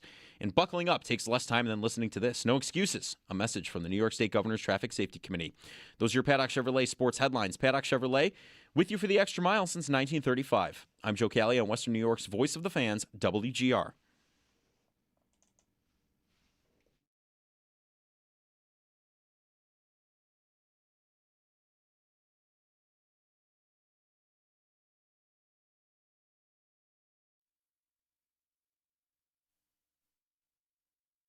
talked a lot about playing meaningful games in the month of March. And I think with some of the moves that we made today, we're hopefully setting our team up to We had a meaningful game in March. Jason Bottrell said that in 2020, February 2020. 6 years later, the most meaningful March game of all time. Sabres beat the Lightning. 6 years? Yeah, 6 It was years. 6 years ago? Yes. All right, we got there. We did it. Eventually. We made it. Hey, everybody, Jeremy and Joe. Looks beautiful outside. Temps warming up. Springtime's here. Sun shining. Clocks ahead, which means it's lighter later. Nicer later. Somehow these two here didn't know the clocks changed yesterday. Yeah, we discussed I that. don't know how that's possible. I guess if to you're not know, it's because we live in a world now, and I'm not complaining about this. It's not old man yelling at cloud, that all the clocks change on their own. There is no setting the clocks back unless you have an oven. Right. That's it, right? I was in shambles. Or do we early even have yesterday. ovens now that are doing it automatically? My day of the Microwaves. week. My day of the week clock over here. Is that? I got to reset it. Yeah. Oh, that one doesn't automatically? No. Wow. No, I got to check it right now. It's an Look at that. obsolete digital clock over there. I guess so. Mm-hmm. Man. Yeah, Owen and I were in rough shape. We thought this game's really at 7 o'clock. I didn't even think about it. You thank goodness told it me, wasn't. like you got to my house and told me, like, we're losing an hour. This game's really at 7 o'clock. I was like, what are you talking about? How do you both of you not know? And then I immediately got sad, and then we got in the car with Sneaky. We got in with you, and you were like, no, it was yesterday. Oh, all right. It happened yesterday. I would have never even. Does that happen to people? Basically, there must be people walking around. They're in that building last night that didn't realize the clocks had changed This calls for a social experiment, like a Truman Show level social experiment, where you guys are sequestered away, and your phone changes the time of day by like 4 hours. And see, right. And Do see we know? if you notice. You would have to notice. Well, 4 hours. it's getting kind of dark out for noon. Right. Or we go the other way. Every day it's off by like 2 more minutes. Yeah. And it just gets bigger and bigger. You would and just believe wait it until we notice. You would think before you thought there's a problem with your phone, you would think there's a problem with Earth. Yeah. Mm-hmm. Right. Probably. Like, wow, wonder what's happening here with the solar system. Yeah, is the sun exploding or something? Yeah. Right. Sabres are in first place. Maybe the sun is exploding. Maddie in Virginia. Maddie, good morning. Good morning. The last time I called was after the November 28th game when they got shut out 5-0 to the Devils. And I said that I was going to boycott going to Sabres games until they made the playoffs. And we're just in a completely different position now. And it's crazy because I'm 23, so I have, never seen a game like what happened yesterday. So that was just insane to me. And my dad's saying how he's going to watch Ottawa Brawl videos and the intermission. So it was just so fun. But I do have a question about the goalies because when they started to fall apart, I was really questioning why Lindy Ruff didn't play Lyon yesterday and UPL in Nashville for Nashville, because you guys have talked about how the first round of the playoffs, the first game at home would probably be Lyon. And so I'm curious why you guys think he didn't just flip the goalies around. I think, hasn't Lindy flat out just been alternating them? He's been going back and forth every other the whole way. It's a 50-50 back and forth dead even split. And I think that will carry through right into the playoffs. You think they'll go 50-50 in the playoffs? I think that if it works the way it's working right now, there's no way that you mess with that. I think it's a good question. I think that could be the case. We can ask him tomorrow. Oh, we could. I want to bet that if Lyon got game 1 of a playoff series and he played really well, he's playing game 2. I think and you are riding him until it doesn't go well. I think that you are going with the rotation they're in now. They get there. If whoever plays game 1 plays game 1, they give the other guy one shot, and then if one of them has a subpar night, then you ride the other guy. But I think game 1 and 2 will be different goalies unless something goes awry in these last few games. I think you will get a different goalie in game 1 and 2. Something could go awry these last few games, by the way. Lyon statistically has been better than Luukkonen this year. Luukkonen has been good, and he has been way better than he's been, especially last year. But there is a difference. Lyon is one of the best goalies in the league this year by goals saved over expected, and Luukkonen is more in the pretty good category. I agree, but I think a part of why they're having that success is because they're able to lean on each other. And Right. Lyon can't handle the workload that is required, I think, for a full playoff run. I would be nervous to think that he's going to play all the games for an entire Stanley Cup run. I don't know if he could do that. Can we think of a team, though, that's like won rounds in the playoffs and has rotated? Intentionally? Intentionally rotated. When the Flyers, again, they didn't do that intentionally. No, that's right. The last time they played the Sabres, they were pulling guys because they were getting. That's right. That's right. And cooked. When the Hurricanes beat the Sabres, same thing. Like it was Cam Ward, and then he got pulled for Gerber, and then they went back to Ward. So rotating. I don't know. Laurent Brossoit and Aiden Hill in 23. The year they won both Vegas won the played Cup. a lot of games. Like they both played a lot of games. That's a good one. They did. And France, even in Colorado, Francois played for Kemper a couple times. Like that was a little less, but even that was they both got in there and played because they were both having decent years. I don't think Francois and Kemper were splitting as much as Brossoit and Hill were, but I think it was close. 803-0550. Thanks, Maddie. We'll find out. But right now it looks like it's just even split. I would expect Lion tomorrow and UPL Thursday and Lion against the Leafs, right? Back Colton and forth. Chaos sits on the bench. Back and forth. TJ in Washington, D.C. Hey, TJ. Hey, good morning, gentlemen. First of all, I just want to tell you guys, so just a quick history lesson here. So I grew up in North Carolina. My dad's a Niagara Falls native. Diehard Bills fan, diehard Sabres fan. I never really got into the Sabres growing up. I'm about your age, Jeremy. Okay. Because we just didn't have hockey on TV. It just wasn't an option. So I followed along and became a diehard Bills fan. That's where I came to you guys for the Bills content. And I always, 100% transparency here, kind of just tolerated the Sabres talk. Fast forward to this year, you guys obviously have spent way more time talking Sabres than normal, even in an NFL offseason. And it's prompted me to start watching. And I've never, I know hockey. I just don't know it the way you guys do.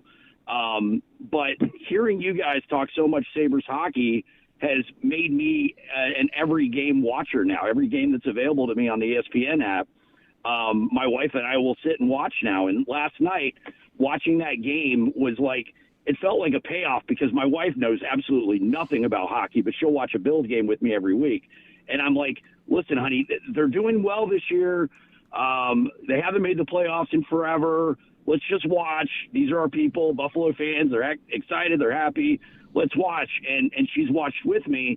And last night felt like the payoff of that because she's like, oh, my God, that was amazing. That was one of the most amazing sporting events I've ever watched in my life. And I just want to, first off, thank you guys for doing such a great job in, bringing in someone who wasn't really a big hockey fan, and you've prompted me to start watching. Obviously, it has a lot to do with them doing better, but I just really wanted to thank you guys for that because that was like a part of my dad's fanhood growing up that I never really jumped on board, and he passed away many years ago. So, when I watch a Bills game, I feel like I'm sitting there watching it with him. I'm starting to feel that now with the Sabres, and I want to thank you guys for kind of helping push me along to that. Yeah, thanks, TJ.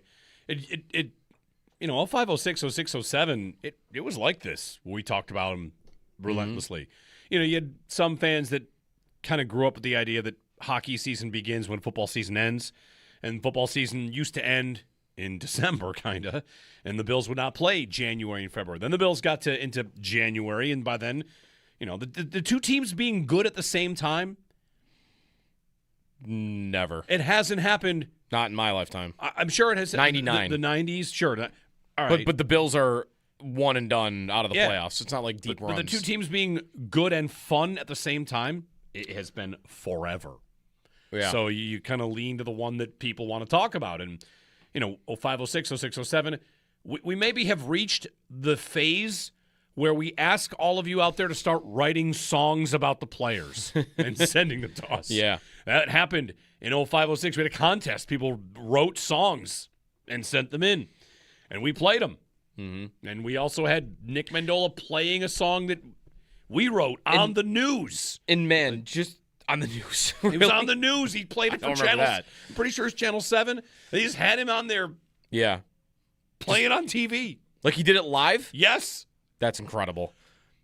I think so. Who's going to do that in here? Who's going to go play a song live? It's not going to be me. I mean, that's the other thing, too, that like football playoffs are great and the Bills being good are great. The thing that makes hockey playoffs so amazing is like just the length of it, takes right? over your life. The frequency of the games. Like you make it through the second round of an NFL playoff series, it's 2 games in 2 weeks and it's over. You make it through the second round of a hockey playoffs, it's a month. It's a month. And it's games every other night or every third night at the least. Like it's a month of it. Imagine for a moment last night's game was game 1, and you have tickets tomorrow. You're just like, oh my God, what else do you think about? You're thinking about nothing for 48 hours. Yeah. Like we're going tomorrow. And game 2, and it's incredible. 8030550. Rasmus Tolling with a great quote. It's just finally here and doing good things. So don't take this for granted. I'm fired up. I'm so happy for Buffalo, the city, and all the fans. It's finally, we're here. Awesome. Awesome scene. Awesome moments. Awesome result. First. Feels like first place, like the 10th thing on the list of things that were amazing last night. Jeremy and Joe, we'll talk to Dan Dunleavy, who had the call of all 15 goals and 100 penalty minutes. We'll talk with him at 9 o'clock. Football stuff along the way, too. Max Crosby to the Ravens. They make a big splash there. And there's a similarity with the Bills and the Ravens there we can get to in a moment. Jeremy and Joe on WGR. I mean, this is why I play hockey. This is the best part. It's just finally we're here and we're doing good things. So I don't take this for granted at all. I'm so fired up. I'm so happy. I'm so happy for the Buffalo as a city, for all the fans too, and this means the world. I spent the last 8 hours deciding how sheepish I should feel about feeling that good about a game in March. It's a March hockey game, and was it the greatest sporting event I've ever been to? It's up there. I was going to say, it might be in the conversation. It's not a long list. Man. I was comparing it to Game 1 of the World Series last night. Like, that might have been better, as good. I liked somebody on Twitter. Somebody made the comparison of the Bills' perfect game against New England. I kind of like that one. Yeah. I mean, it's not a playoff game. I like the Ottawa fight game. It was just... It wasn't a playoff game, but it felt like a playoff game. Better. I know it wasn't. It felt better than some playoff games I've been to. I mean, it's been a long time since we've been to some playoff games. Oh, man. Jeremy and Joe, good morning. Owen's here. Alt Joe's here. Guys, I feel like we should just go quad box and talk about our lasting memories of last night, because we were all there together, which is magical in itself. 2-3 months ago, we got these tickets from work. We must have won some sort of karma lottery. And I got... Right, just sitting on these tickets for months. I got 4 tickets. So I text you guys like, oh, perfect. How about the Tampa game? Sounds good. That'll be a Sunday. That'll be fun. Sunday game in March. Right. Never mind, it's going to change your life. Yeah. I mean, that was insane. Well, this was shaping up to be great, for a couple of weeks now. And then, it all comes to a head. And there's no words to describe what that was last night. I mean, for people like me and Joe Callie over here, like, we've never seen that and felt that. Yeah. Not with real brains that could understand what was happening. And it was unbelievable. Do you have one now? Debatable. Right. Yeah. Jury's still out. Mush from last night. We'll figure it out. I mean, but man, what a night. Yeah, it just in that atmosphere. I thought the Vegas atmosphere when we were there for Jack Eichel's return, the Olympic, all of that stuff, I thought that was unbelievable. Sitting down there while 7 fights occur at different moments throughout the game, it was just unbelievable. And like Owen said, I've never experienced anything like that inside a KeyBank Center. I really haven't. It's unbelievable. I really think the atmosphere last night, like the crowd was insane, and it made me realize. Like the Tuesday game against Vegas last week, or any of the other times Eichel returned and they played Vegas, or any of these other games in the last 5 years, 3 years, when the atmosphere has been really good, and we're like, oh, you know what? The crowd was back tonight. The fans were back. No. We forgot what a 10 looked like.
Hey, everybody. What else happened this weekend? Connor McGovern re-signed. That was good.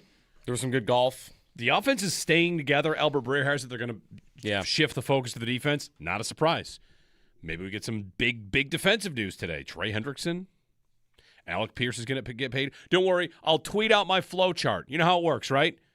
A player signs with your team, love it. With another team, not for that money.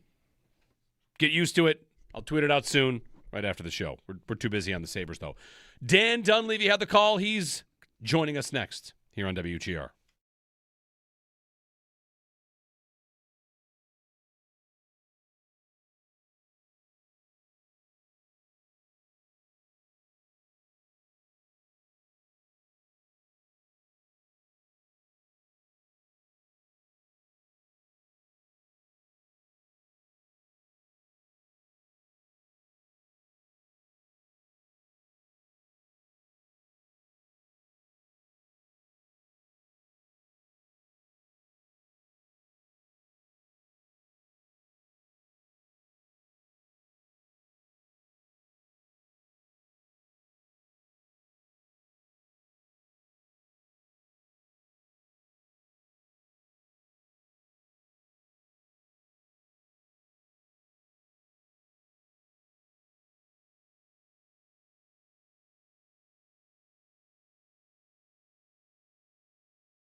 Hey, it's Sneaky Joe DiBiase.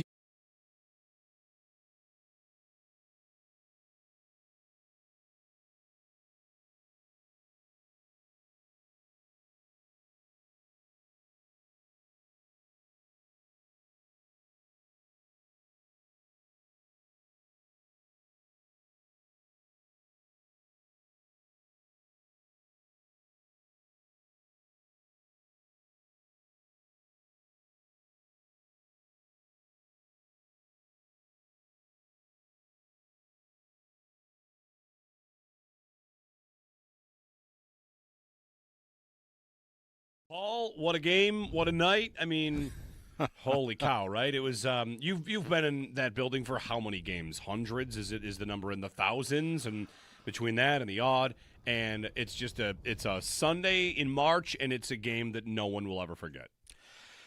Yeah, I mean, I've probably sat through 8-7 games before at some point or another, but I just don't remember anything that just would rival everything we saw in there. I mean, it's just the physicality of the game. I've seen comebacks before, but I can't remember seeing a team take a 3-0 lead and then the other team go and 6-1 for the rest of for the next part of the game, and then the other team come back and outscore the other one 4-1 to end the game. I just don't remember that. I mean, 2 consecutive 7-goal periods. Right. I mean, no, I don't think I've seen that before. It was just insane. I mean, and the Sabres, they never give up now. I mean, they just never ever give up. And it was 7-5, and they just keep coming forward. They never looked like a team that thought, oh well, what time's the Sharks game? They just never looked like a team like that. It was just they just kept coming and coming, and in their minds, just keep shooting the puck, just keep going to the net, just keep trying to do things. And hey, we know how to score goals. It's at the time it became 7-5. You still had half the period left, and you need a couple of goals. And they're like, fine, let's go get them.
Sabres able to get it to the line, and here comes the rush. Alex Tuch, shorthanded, scores!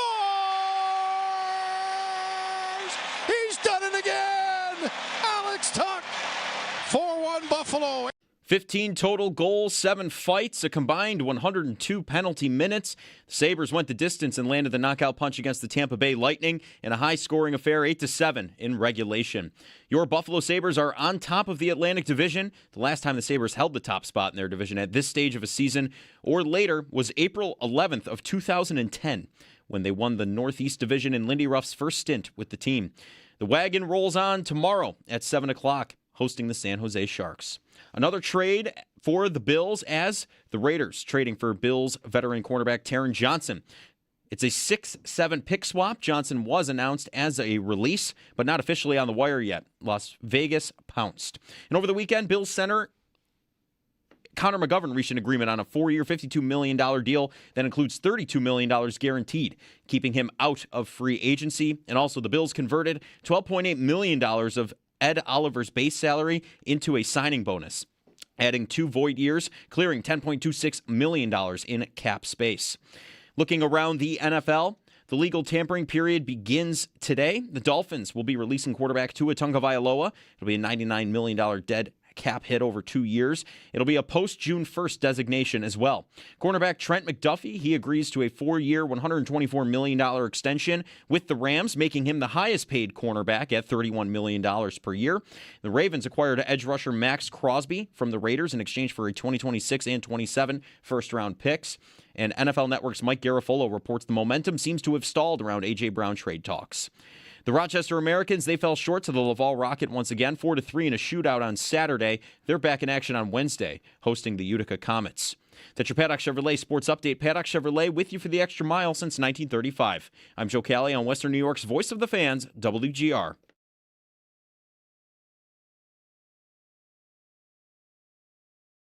It's Jeremy White and Sneaky Joe DiBiase. Oh, it's not over yet. Sorry, boys.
Hey, everybody. Happy Monday. What day is it? I had to look at my day of the week clock. The Sabres don't often play on a Sunday. That's throwing me. It's a homestand. They played a Saturday, Sunday at home. They swept. They've won 7 in a row. They beat the Lightning last night, 8-7. Dan Dunleavy on the Western Hotline. Dan, I was with you when it was 7-5. My thought was, it's going to take 8 to win this thing. And I don't see 8. I don't ever see 8s on a scoreboard here. So all of a sudden I was a little nervous. But they came all the way back and they got the job done. Thanks for joining us, Dan, after what had to be an exhausting night for you. Well, listen, thanks for having me. To be honest, it was pretty tough to go to sleep last night off a regular season game, which is crazy cool, by the way. But then when I first woke up this morning, I was probably up as early as you guys were to do your show, because I remember the days in doing the morning radio show, and as soon as my eyes popped open, I couldn't turn the brain off from what just happened last night. So, it's what a wild night. So much fun. Even to hear the highlights there, it's the first time I've sat back and listened to a montage of what went on, because it was all a bit of a blur when it was all said and done. And I think probably the best, kind of barometer of that was how we didn't even mention during the call that Rasmus Dahlin had a Gordie Howe hat trick of all people on the team. Usually that would be the headline, right, coming out of a game like that. But it's, he did, didn't he? So that was pretty cool. Dan, you've called a lot of games, a lot of sports, a lot of levels. Is that one of the greatest games you've ever been a part of? Insanity. The only other thing there's nothing that comes close to it. The only thing that comes remote, it's more than remotely close, but there were a couple of World Junior tournaments that I called. One where Canada, they scored, I think, with about a second to go, and then wound up winning a gold medal. So that was a big deal. Being in Vancouver for that game, I wasn't on the call. I was on the broadcast team. But just to be in this city and to hear and know of all the talk and understand, because of growing up in Southern Ontario, what has happened here in the past and what, both Ted and Rick were able to wrap their vocal mastery around. It was just, you were always waiting for a moment to have your chance to feel that energy and then find out at the same time what that will do within your own self. And, if that's any indication where this is going, I mean, I have a complete understanding now of what must have been going on up in that booth long before I got here and at the odds before they got to that ring. Yeah. After the game last night, that's what I turned to Rick Maloney, our statistician, and Shaney, our studio director upstairs, and I said, now I get where the big guy was coming from with all those calls. I mean, I get it. You always did, but you were never there when the building, I wasn't anyway. I wasn't in there when the building was doing it. So, that was kind of my biggest takeaway. First thing I thought it was RJ and Ted and the moments that they had calling those games. So, kind of maybe a different angle, but that's where my mind went right away. Yeah, we were at the game, so we didn't hear all your calls until after. I had a buddy text me like, man, Dan was hyped tonight, and I thought, like, that's, I mean, I'm sure, like, a lot of your job is, like, you want to, especially, like, those fight calls, you want to match the energy level of the crowd. Yeah. You know what? The way this team's been playing, guys, been really careful not to let go because it's still a regular season, and there was still enough runway left that you just didn't want to disrupt something by becoming part of it and let the team be part of it. And by no means do you want your call to be part of it, but to your point, once the crowd and that kind of energy and that kind of game falls right in front of you, I think you just convince yourself to let go. And even I saw Razor in the hallway well after the game, after we were both in the room. I assume Rob was in there. I popped in to say thank you to the players after the game for that night of entertainment. And then I saw Rob, and he just looked at me, and he was doing a couple of interviews in the hallway, people asking him, right, about revisiting this kind of energy in the building. So it was interesting to stand by while Rob was having that chat. But then he looked at me, and he says, well, you were fired up. So, it was it's never planned, as you know, because you're both sitting in a creative chair where you don't really plan what's going to come up on your show, or at least how it comes out. So that was fun to just kind of let it go. Dan, you're riding the ride, of course, with this team. And when you travel around the league, or when people want to ask you about them, how have you noticed it's gone from, oh, that's a nice win streak, to, oh, okay, a nice team, to first in the Atlantic? And I feel like I always say that Alex Tuck made it okay to talk all the way up to the Cup, because he said it in the locker room how they're gunning for it. And now, first in the division, I don't know. I know it still feels kind of weird to talk that highly about what they're doing and what they could do, but it feels like we should be doing that once you get into first place in a division. Yeah, and you think back to the iconic moments that have happened with this franchise, and a lot of the great calls, they came in playoff moments, right? Moments where you're moving on to conference finals or what happened. The regular season highlight reels were certainly of their own standing. So, and I bring that up to your question because that's kind of the reaction that's been around the league. Is it initially was, you guys are on a nice little run, but then actually a great point in answer to your question. Dave Randorf, who calls the games for Tampa, I've known Dave for a long time. He's from up north of the border as well, and he became the Lightning play-by-play guy after Rick Peckham retired a few years ago, and he's doing a great job. And if you notice on any of the highlights that you might hear or see today, and if you may not hear any Tampa highlights, but there are some obviously on the social media sites. Dave Randorf makes mention in his call last night as the Tampa home broadcaster that this fan, I can hear his quote, this fan base in Buffalo has waited a long time for this. So I think what we're hearing from a lot of people, I got a text from John Forzone last night, play-by-play of obviously on national broadcast and with the Seattle Kraken, just congratulating everybody in Buffalo. So, everyone's reaching out and they're saying how happy they are that, not to make it personal, but because you asked, they're happy for Rob and I, specifically the guys from other teams, saying we're really happy you get a chance to be part of something like this, because it's been never for me since I've been here for my 13 years, and for Rob it's been a while waiting to get back. And then the fans around the league have always traveled well as far as Sabres fans go, but I remember the last couple of road games we could really hear them in the crowd, and rarely do you lay out on the road for a crowd, right, because you're probably going to have the home crowd take over. But we started hearing Sabres fans in Tampa last time. That's where it was, because Tampa fans had gone home with the 6-2 win that we had.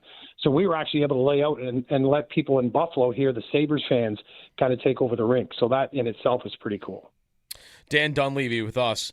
It felt like a lot of people were turning that game on around the league. I was seeing the point a lot, Dan, about how, and I don't even think it's the worst point in the world, but as the game gets to 7-5, especially in the third period, it's, all right, they stood up for themselves, and it was a great showing, but maybe you got to learn something here about who you're going up against. And then he just went out and won it anyway. Like, the 3-goal burst, I guess, how surprising or how surprising was it to you that they had that last burst there at the end of the game? Well, when Hagel scores, they're about halfway through the third. So to suggest that I wasn't surprised, or I don't know if surprised is a word. What is the word? Heck, I don't know anymore. But impressed? Yeah, you knew that the scoring ability was there. And actually, I mentioned during the break, I said, we're still outskating them when we counter.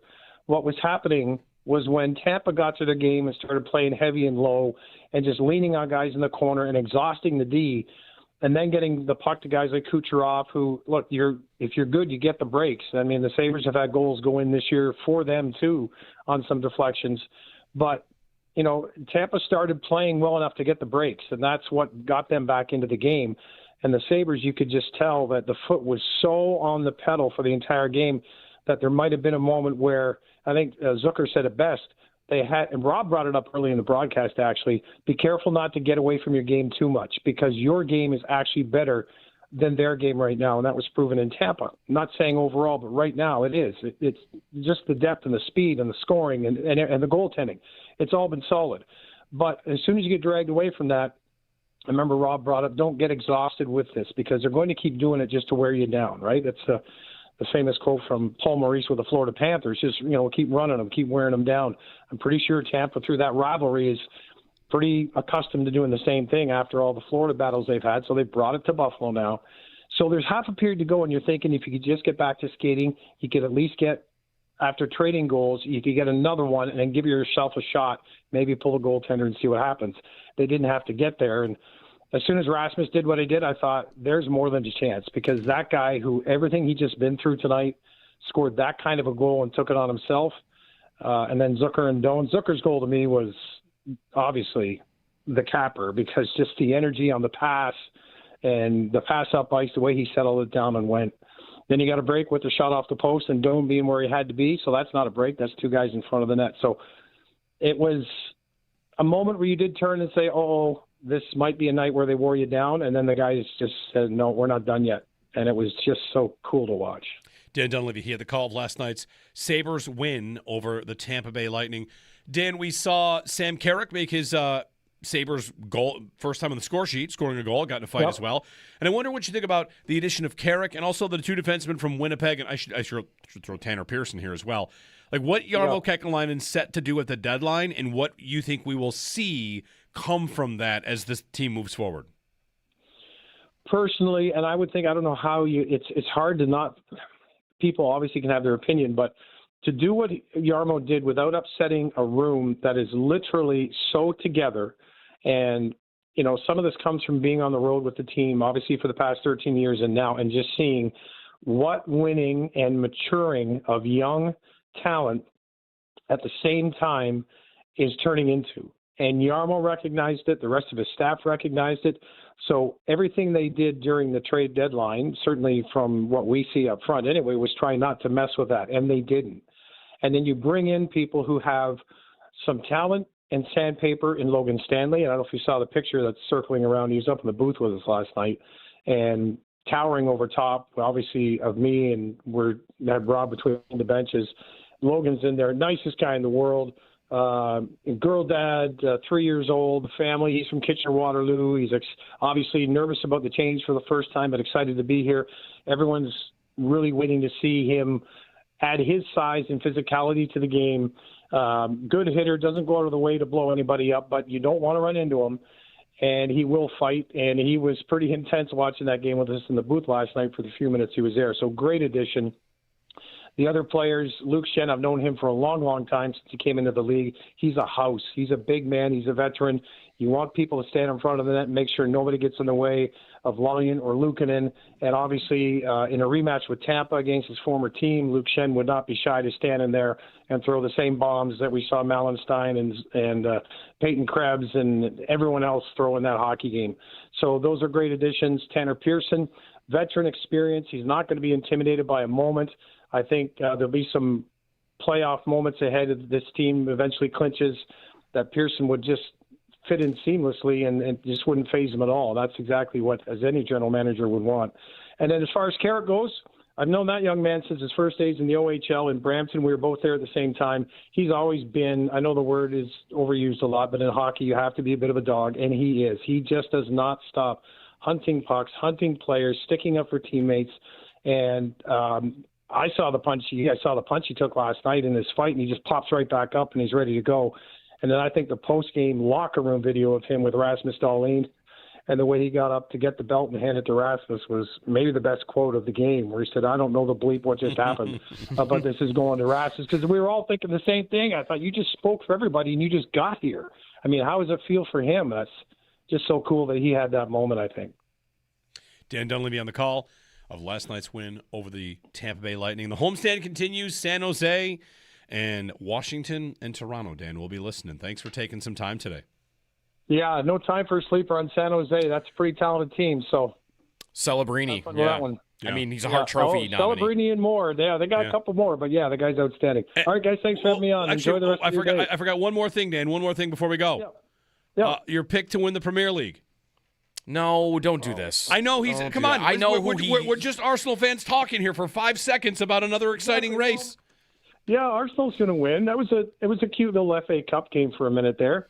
I almost cheered for the underdog on that one. I got to be honest. I almost thought, you can have it if we get the title. That's fine. It's like a pat on the head of the FA Cup. No, really, get out of the FA Cup. They were in it against Mansfield Town. What are they up 7?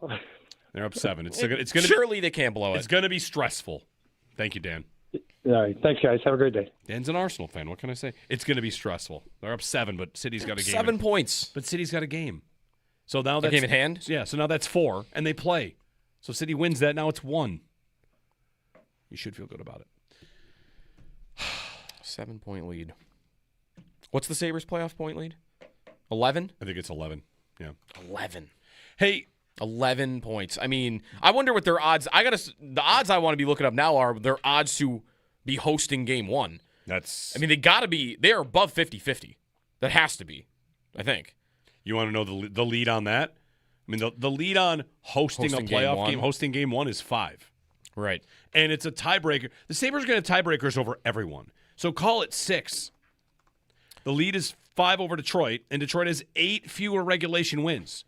Right. They'll win any tiebreaker, the Sabres will. It really is a shame it's not a 3-2-1 point system. The Sabres would be rolling. Oh, they would be. I mean, the division would be, we talk about when they could clinch the division. They might be first in the East. They probably would be first in the East if it was 3-2-1 point system. They'd be above Carolina. The odds on who they play in round 1 has been shifting. It was Montreal by a lot and then a huge gap between everybody else. And now that is starting to close in. Like, it is still Montreal as the favorite, but Ottawa is now second, and then Detroit, and Boston are like all grouped together. So like the odds of playing the Bruins or playing the Senators has gone way up in the last week that they've kind of made the division a thing. 803-0550. Quick Bills note for you here I want to mention. So there is a pretty clear parallel between the Bills and the Ravens right now. And that is, what did both these teams do? Both of these teams fired their coach and kept their GM. And what did both of those GMs do? Went out, got aggressive, and said, we're winning now. We need to win now. The Bills go out and address wide receiver, DJ Moore, spent what I thought was a pretty sizable piece to do it, which shows you how committed they are to having someone of that caliber come on the team right away. And in Baltimore, 2 firsts for Max Crosby to jump on Jesse Minter's defense. That is, it's time to win now. So you have Buffalo and Baltimore both saying it's time. That they still think the AFC is open. You have the team that won it is New England. They don't look perfect at all. Nope. You have Mahomes will be coming off an ACL. Does that mean they're off to a slow start or he needs a full year to get back to what he is? Whatever. I just think it's notable. 2 teams, fired coach, retained GM, feeling a need. Now's our time. And I also wonder if the Bills will look like that in the rest of the offseason or if it's just the one deal for DJ Moore. Do they decide Hendrickson? Mm-hmm. Do they decide Boye Mafe? Is it John Franklin Myers? Like, is there another big contract out there to say now's the time? McGovern, to keep McGovern is to say we want to keep this together, now's the time. Is Deebo Samuel on their radar? He was someone that they mentioned, or that it was mentioned right at the deadline. Yeah. I'd like to tell you about Darnell Mooney still being a good idea if it's cheap enough. I don't think it'll be cheap enough. But having acquired DJ Moore, I feel like the Bills have a little flexibility to try a prove-it deal for one of these guys. Like, get me someone that can beat Keon Coleman in camp and take that job, right? That might be Mooney. Or I still think Mooney ends up getting too much money because he's too good for this. But if you were to need to sign a prove-it deal, I'm into it. I really would love – I really want to see them get Hendrickson today. I don't know that I should have any expectation of that. I don't know if they have the money for it. They have the least cap space in the league right now, according to Spot Track.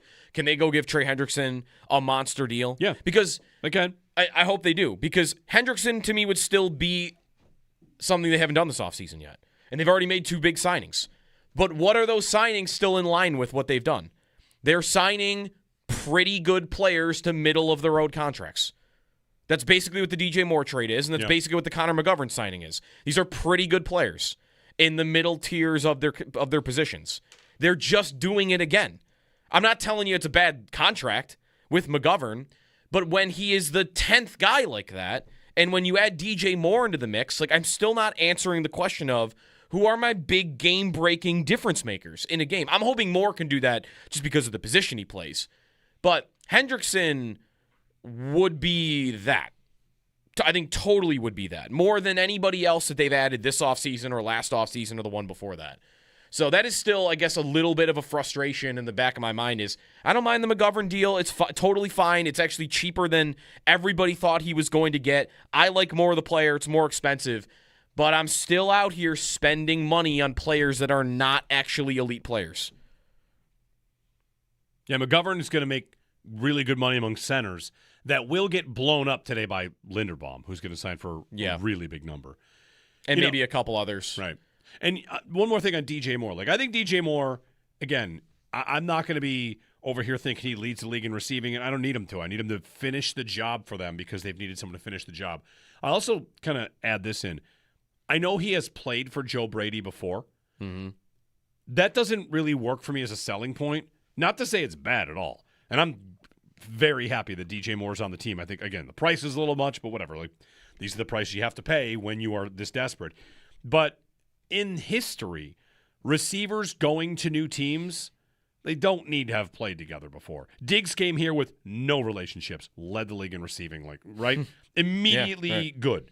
And it pretty much works that way all the time. It's kind of rare that you see a guy need to go back to an offense he fit in before. Devontae Adams, did he ever work with McVay before? I have no idea. I mean, had Brandon Cooks ever worked with Josh Allen before he showed up in the middle of the season? Right, especially at that position. Good is good. And if he is good, you're good to go. He's without a doubt the best outside receiver you've had since Diggs. So you could say it's a perfect fit because they've played together, or he's played with Brady. And if you want that, that's fine. I don't even need that. I just need talent. And I think he has that. He's good with the ball in his hands. He's a good outside receiver. He's not the best, but he's a massive upgrade. That's great. So It's kind of like the Sabres and the deadline chemistry point. Like, how good is Robert Thomas? Is he just good? He'll probably fit in. Mm-hmm. You don't really have it where, wow, this player is too good. He can't play with this team.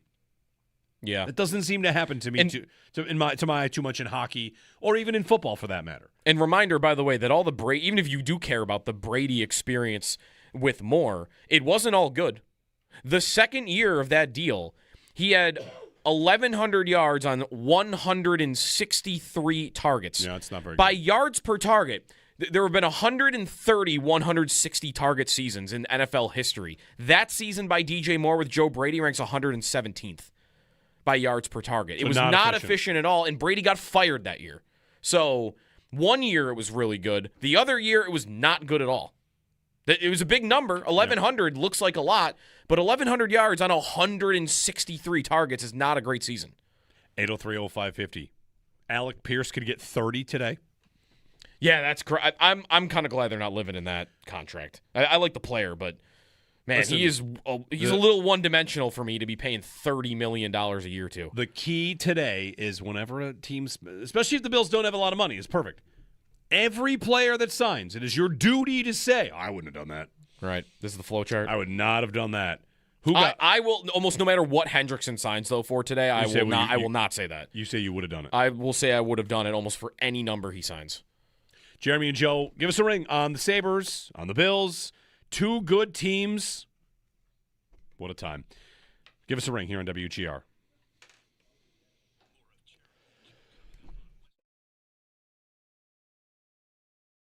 Paul, what a game, what a night. I mean, holy cow, right? It was you've been in that building for how many games? Hundreds? Is the number in the thousands? And between that and the odd, and it's just it's a Sunday in March, and it's a game that no one will ever forget.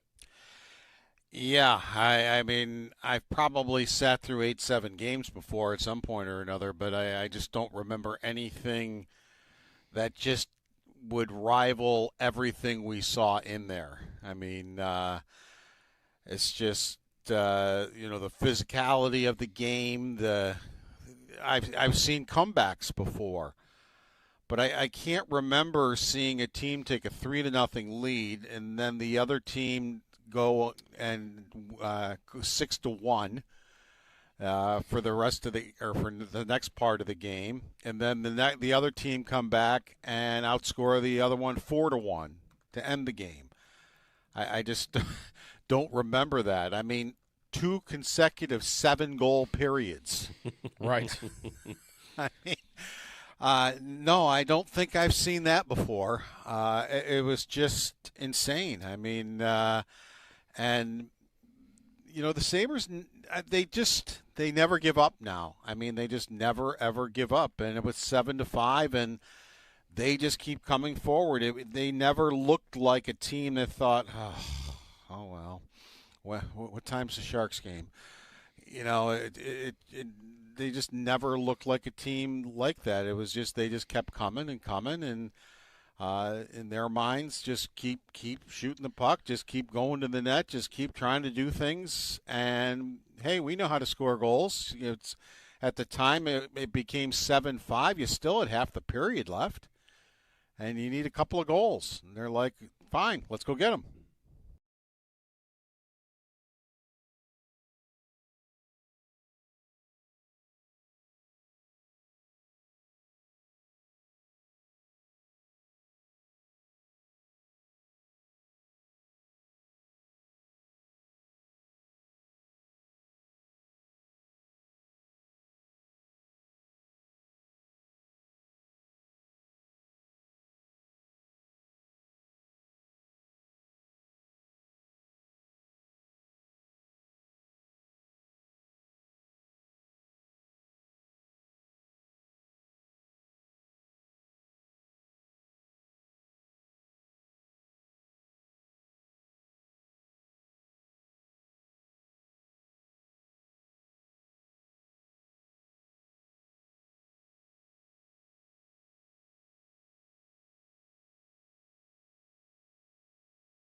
I feel great for them. I mean, to see just to see all the smiles on the faces, to see the reaction to them coming in the room, it just puts a smile on the coach's face. You see a couple guys, their faces a little swollen, a couple little scrapes. He just puts a smile on my face. It's my kind of hockey.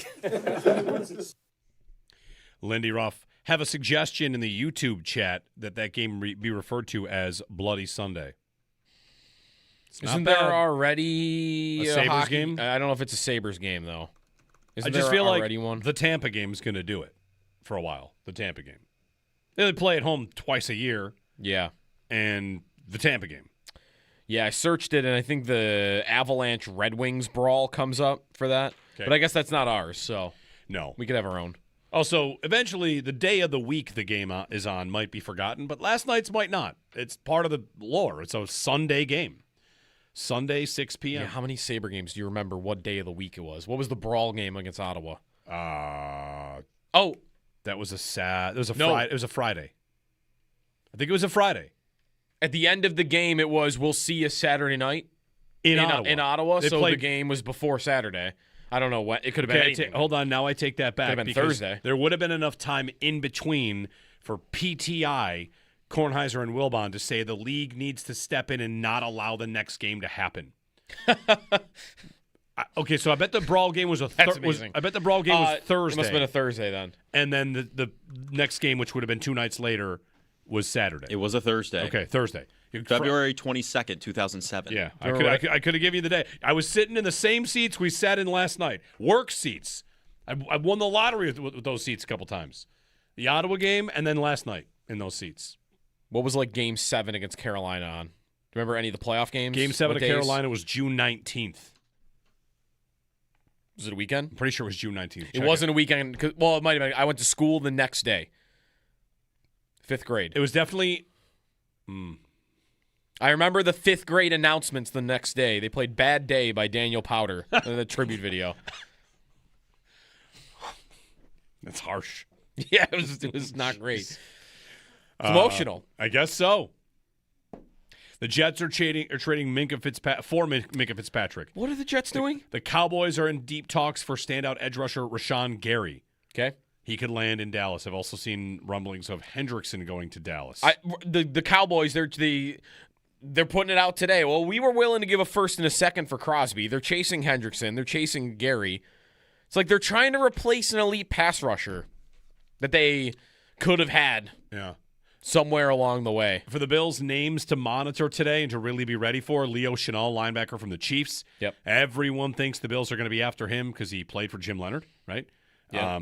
And another name, John Franklin Myers, who could get big money, but leaving Denver could be a part of this defense as well.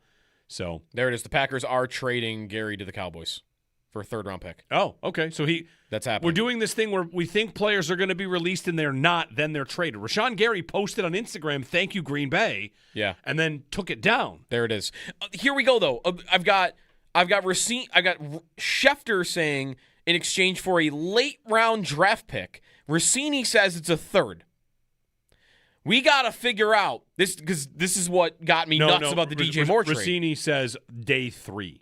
Oh, so somebody So it's a late round pick. So she was misquoted. Right, but we do need so it is a late. We do round need pick. mid All right, and late round barometer. Like, what's the actual standard? Yeah. Here? Second Because round DJ is Moore- not mid round. DJ Moore, did he go for a mid round pick? If No. it's a 2nd and a 5th, and No. if No. that offsets to be a 3rd? No. Okay. No. Absolutely not. Yeah, DJ Moore and a day 2 pick for a day 3 pick is what you got. Anthony in Buffalo. Anthony, good morning. Hey, good morning, guys. Just side note here, the Sabres, boy, that felt like a playoff game. If I haven't seen, we haven't seen one in 15 years, but if you watch hockey, man, that was a great game yesterday. So props to the Sabres for that W. I kind of have a unique question here. Is it possible that, or if the NFL has even ever done this, where we traded for DJ Moore and then we package him up to trade to another team to pick up a player or a wide receiver, for example, a Justin Jefferson, if a swap plus obviously a first and whatever else. They would do that. No, Moore's going to be on the team. Yep. So Rashawn Gary to the Cowboys for a day 3 pick. Diana Rossini did say she's expecting more trades by noon today. And we've had 2 since then? Is there a Bills trade candidate here? I mean, Dawkins had been mentioned. Knox. I don't think he'll be traded. Knox, Ed Oliver, these guys are mentioned as guys with value, but I just don't see it. Knox to some team for like a 6th. Keon Coleman. There you go. That should be on the table. I just don't buy it. I don't buy that they will trade him. Yeah, I think that they are. I just don't get the argument not to. The argument not to is that they truly believe. But why? I don't What know. is the reason? He's giving you every reason to not trust him. I know, and they're giving you every word they can about how much they still I don't believe. buy it. You don't believe them. Their actions, unless you want to believe all of it was McDermott, their actions were they don't trust the dude. I believe he didn't play. Put it this way. I believe the GM might be motivated to prove himself right when given a chance. And I think he wants to prove himself right on Coleman. Not that he will be. That's the best point. That's the best reason I've heard as to why they would. Sunk cost and, a little bit of being stubborn. And again, like in his own words, he's passionate and he defends things. And if he was passionate in this player, then he'll want to see it through. I guess I just don't want to truly believe, and I guess a part of me does, truly believe that organizational decisions are based on the GM on how he thinks he looks. Because that's what that is. Mm-hmm. If Coleman's on the team, and that's the reason why, he's only here because the GM doesn't want to look bad. That's not a good place to be as a franchise. Or because the coach stood on the table for him. The coach said that. Minka Fitzpatrick gets a 3-year, $40 million extension with the Jets. Who does? Minka Fitzpatrick. Really? Yeah. Didn't he just have a down year, and that's why he only cost a 7th? He's 29. Okay. So it does feel like he's, Go get it, he's Jets. older than that. Go get it, right? Go get it, Jets. 3 years, $40 million with the Jets from Minka Fitzpatrick. Yeah, so we're getting some trades. There's no one I'm thinking about them acquiring, really, that's left. It would be a defense idea. Yeah, Chris Rapasso just tweeted, we're going to need a 30 for 30 on John Eric Sullivan of the Dolphins, navigating the team-building process for the Dolphins with by far the most dead cap in NFL history. I'm just bringing back via Twitter. Here it is, Chris. They want to finish last. It'll be fine. Yep. It'll be great. Oh, no. Dead cap. Yeah. What'll we do? Field a terrible team and say it's the other guy's fault. And you are, and then go pick Arch you've Manning. Never been in a better place to just go to the bottom and draft first. It's just trade Waddle. They should trade Waddle for whatever they can get, and say like, oh, we got to do it cap space, this and that. With the quarterback situation, it should just be brutally terrible. I mean, that's really the thing to look at right now. Can you just look at the Dolphins depth chart, pick something that you want, and give them a call? Do you want Zach Sealer? Who do you want? Do you want Chop Robinson? Is that too young? You probably need guys that are more like veterans. Yeah. How about Jordan Brooks led the league in tackles last year. Does he fit the Bills' defense? I don't think so. Devin Lloyd might. He's Jacksonville, though. Storm Duck's got a cool name. You want to trade for him? Yes. All right, there you go. 803-0550, our phone number, and 1-888-550-2550. The Sabres and Sharks tomorrow. The Bills to free agency today. And $99 million the Sharks. Dead cap.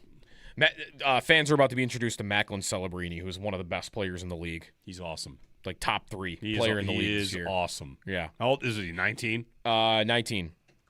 They're having a good year. Yeah. They are another example of tanking working. They've been at the bottom for like 2-3 years. They have the first overall pick, and bam, they're in the playoff race. Yep. They're 1 point out.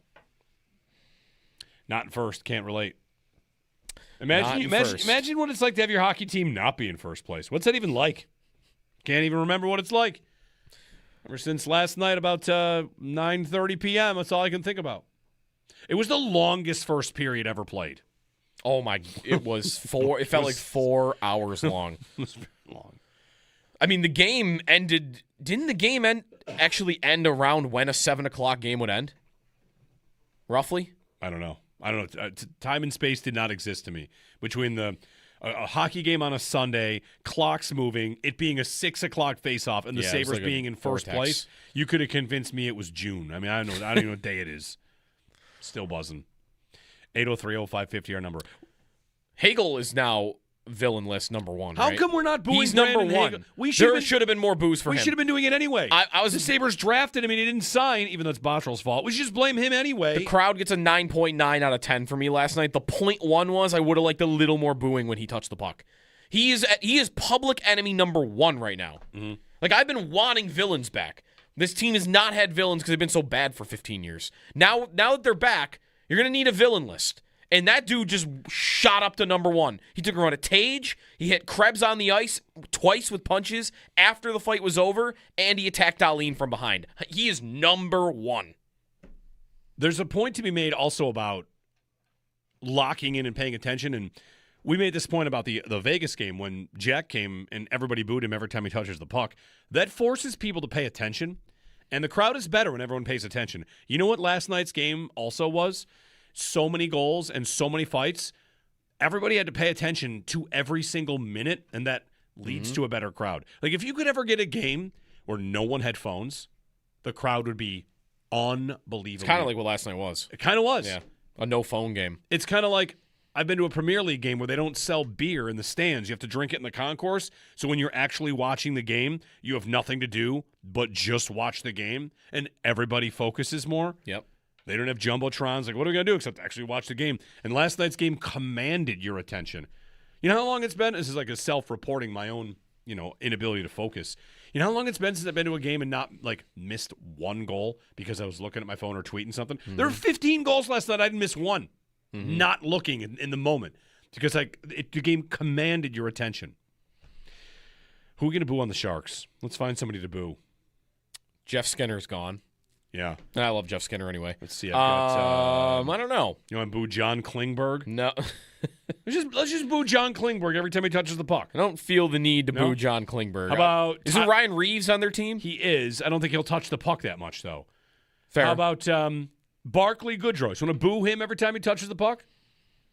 We should be doing this every night. We should be establishing a guy who he's going to find out boo that of the night. He's going to get booed all night. And then in postgame, how'd you handle it? I was surprised. I had no idea. Barclay Goodrow. Let's just boo Barclay Goodrow the whole night. I don't even see a guy that I could, make something up for. Yeah, Goodrow, sure. Why not? Kiefer Sherwood? Want to do him? No.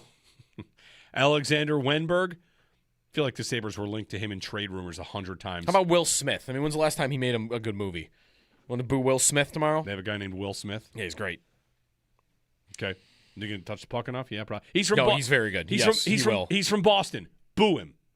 There you go. There you go. All right, I'm into that. We're going to boo Will Smith? Sure. 4th overall pick a couple years 20-year-old Will Smith just showing up to play in Buffalo for the first time. It's like, are they booing me? Yeah. What did I do? And only me? What did I do? Unless I find a reason to hate someone else, like, I don't know, Colin Graff by tomorrow night. It is a 2027 4th rounder for Rashawn Gary to the Cowboys. By the way, a 4th rounder being a late round pick even is a little bit of a stretch. It is next year's draft, which I think we'll see. It is squarely in the middle. Yeah, true. It's a middle round. That's mid round. We can't be doing 2nd round is mid round and 4th round is late round. Yeah, day 3 pick being a 4th rounder. Day 3 is a pretty big swap. Have they all decided, the insiders together, that mid round is day 2 and late round is day 3? I guess so. That makes sense. I don't like it. I don't like that, though. Because 2nd being mid out of 7 is ridiculous. It's just weighted. Rashawn Gary to the Cowboys. We'll wrap things up and then head off to the Northtown Automotive Extra Point Show here on WGR.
All right, wrapping things up.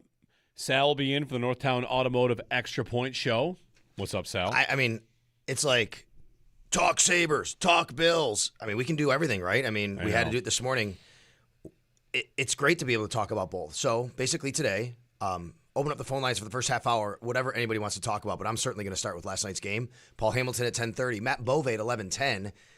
Matt said one of the first times in a long time he's had true FOMO. He wasn't at the game last night, but he's a big Sabres fan, obviously, and grew up here. And we'll talk Bills, free agency moves being made. Rashawn Gary now getting sent to the Cowboys. Tua obviously released. Jalen Phillips resigns with the Eagles. Oh, I didn't see that one yet. Okay. Diana Rossini said, expect more deals before 12 p.m. Yeah. I did not see Jalen Phillips resigning yet. Yeah. Yeah? I believe that is the case, yes. I'll check it. But anyway, that was the report I had seen, yes. Jalen Phillips. Let's see if I saw significant progress on a deal. Yeah, let's see here. Yeah, I'm pretty sure that's happened, so...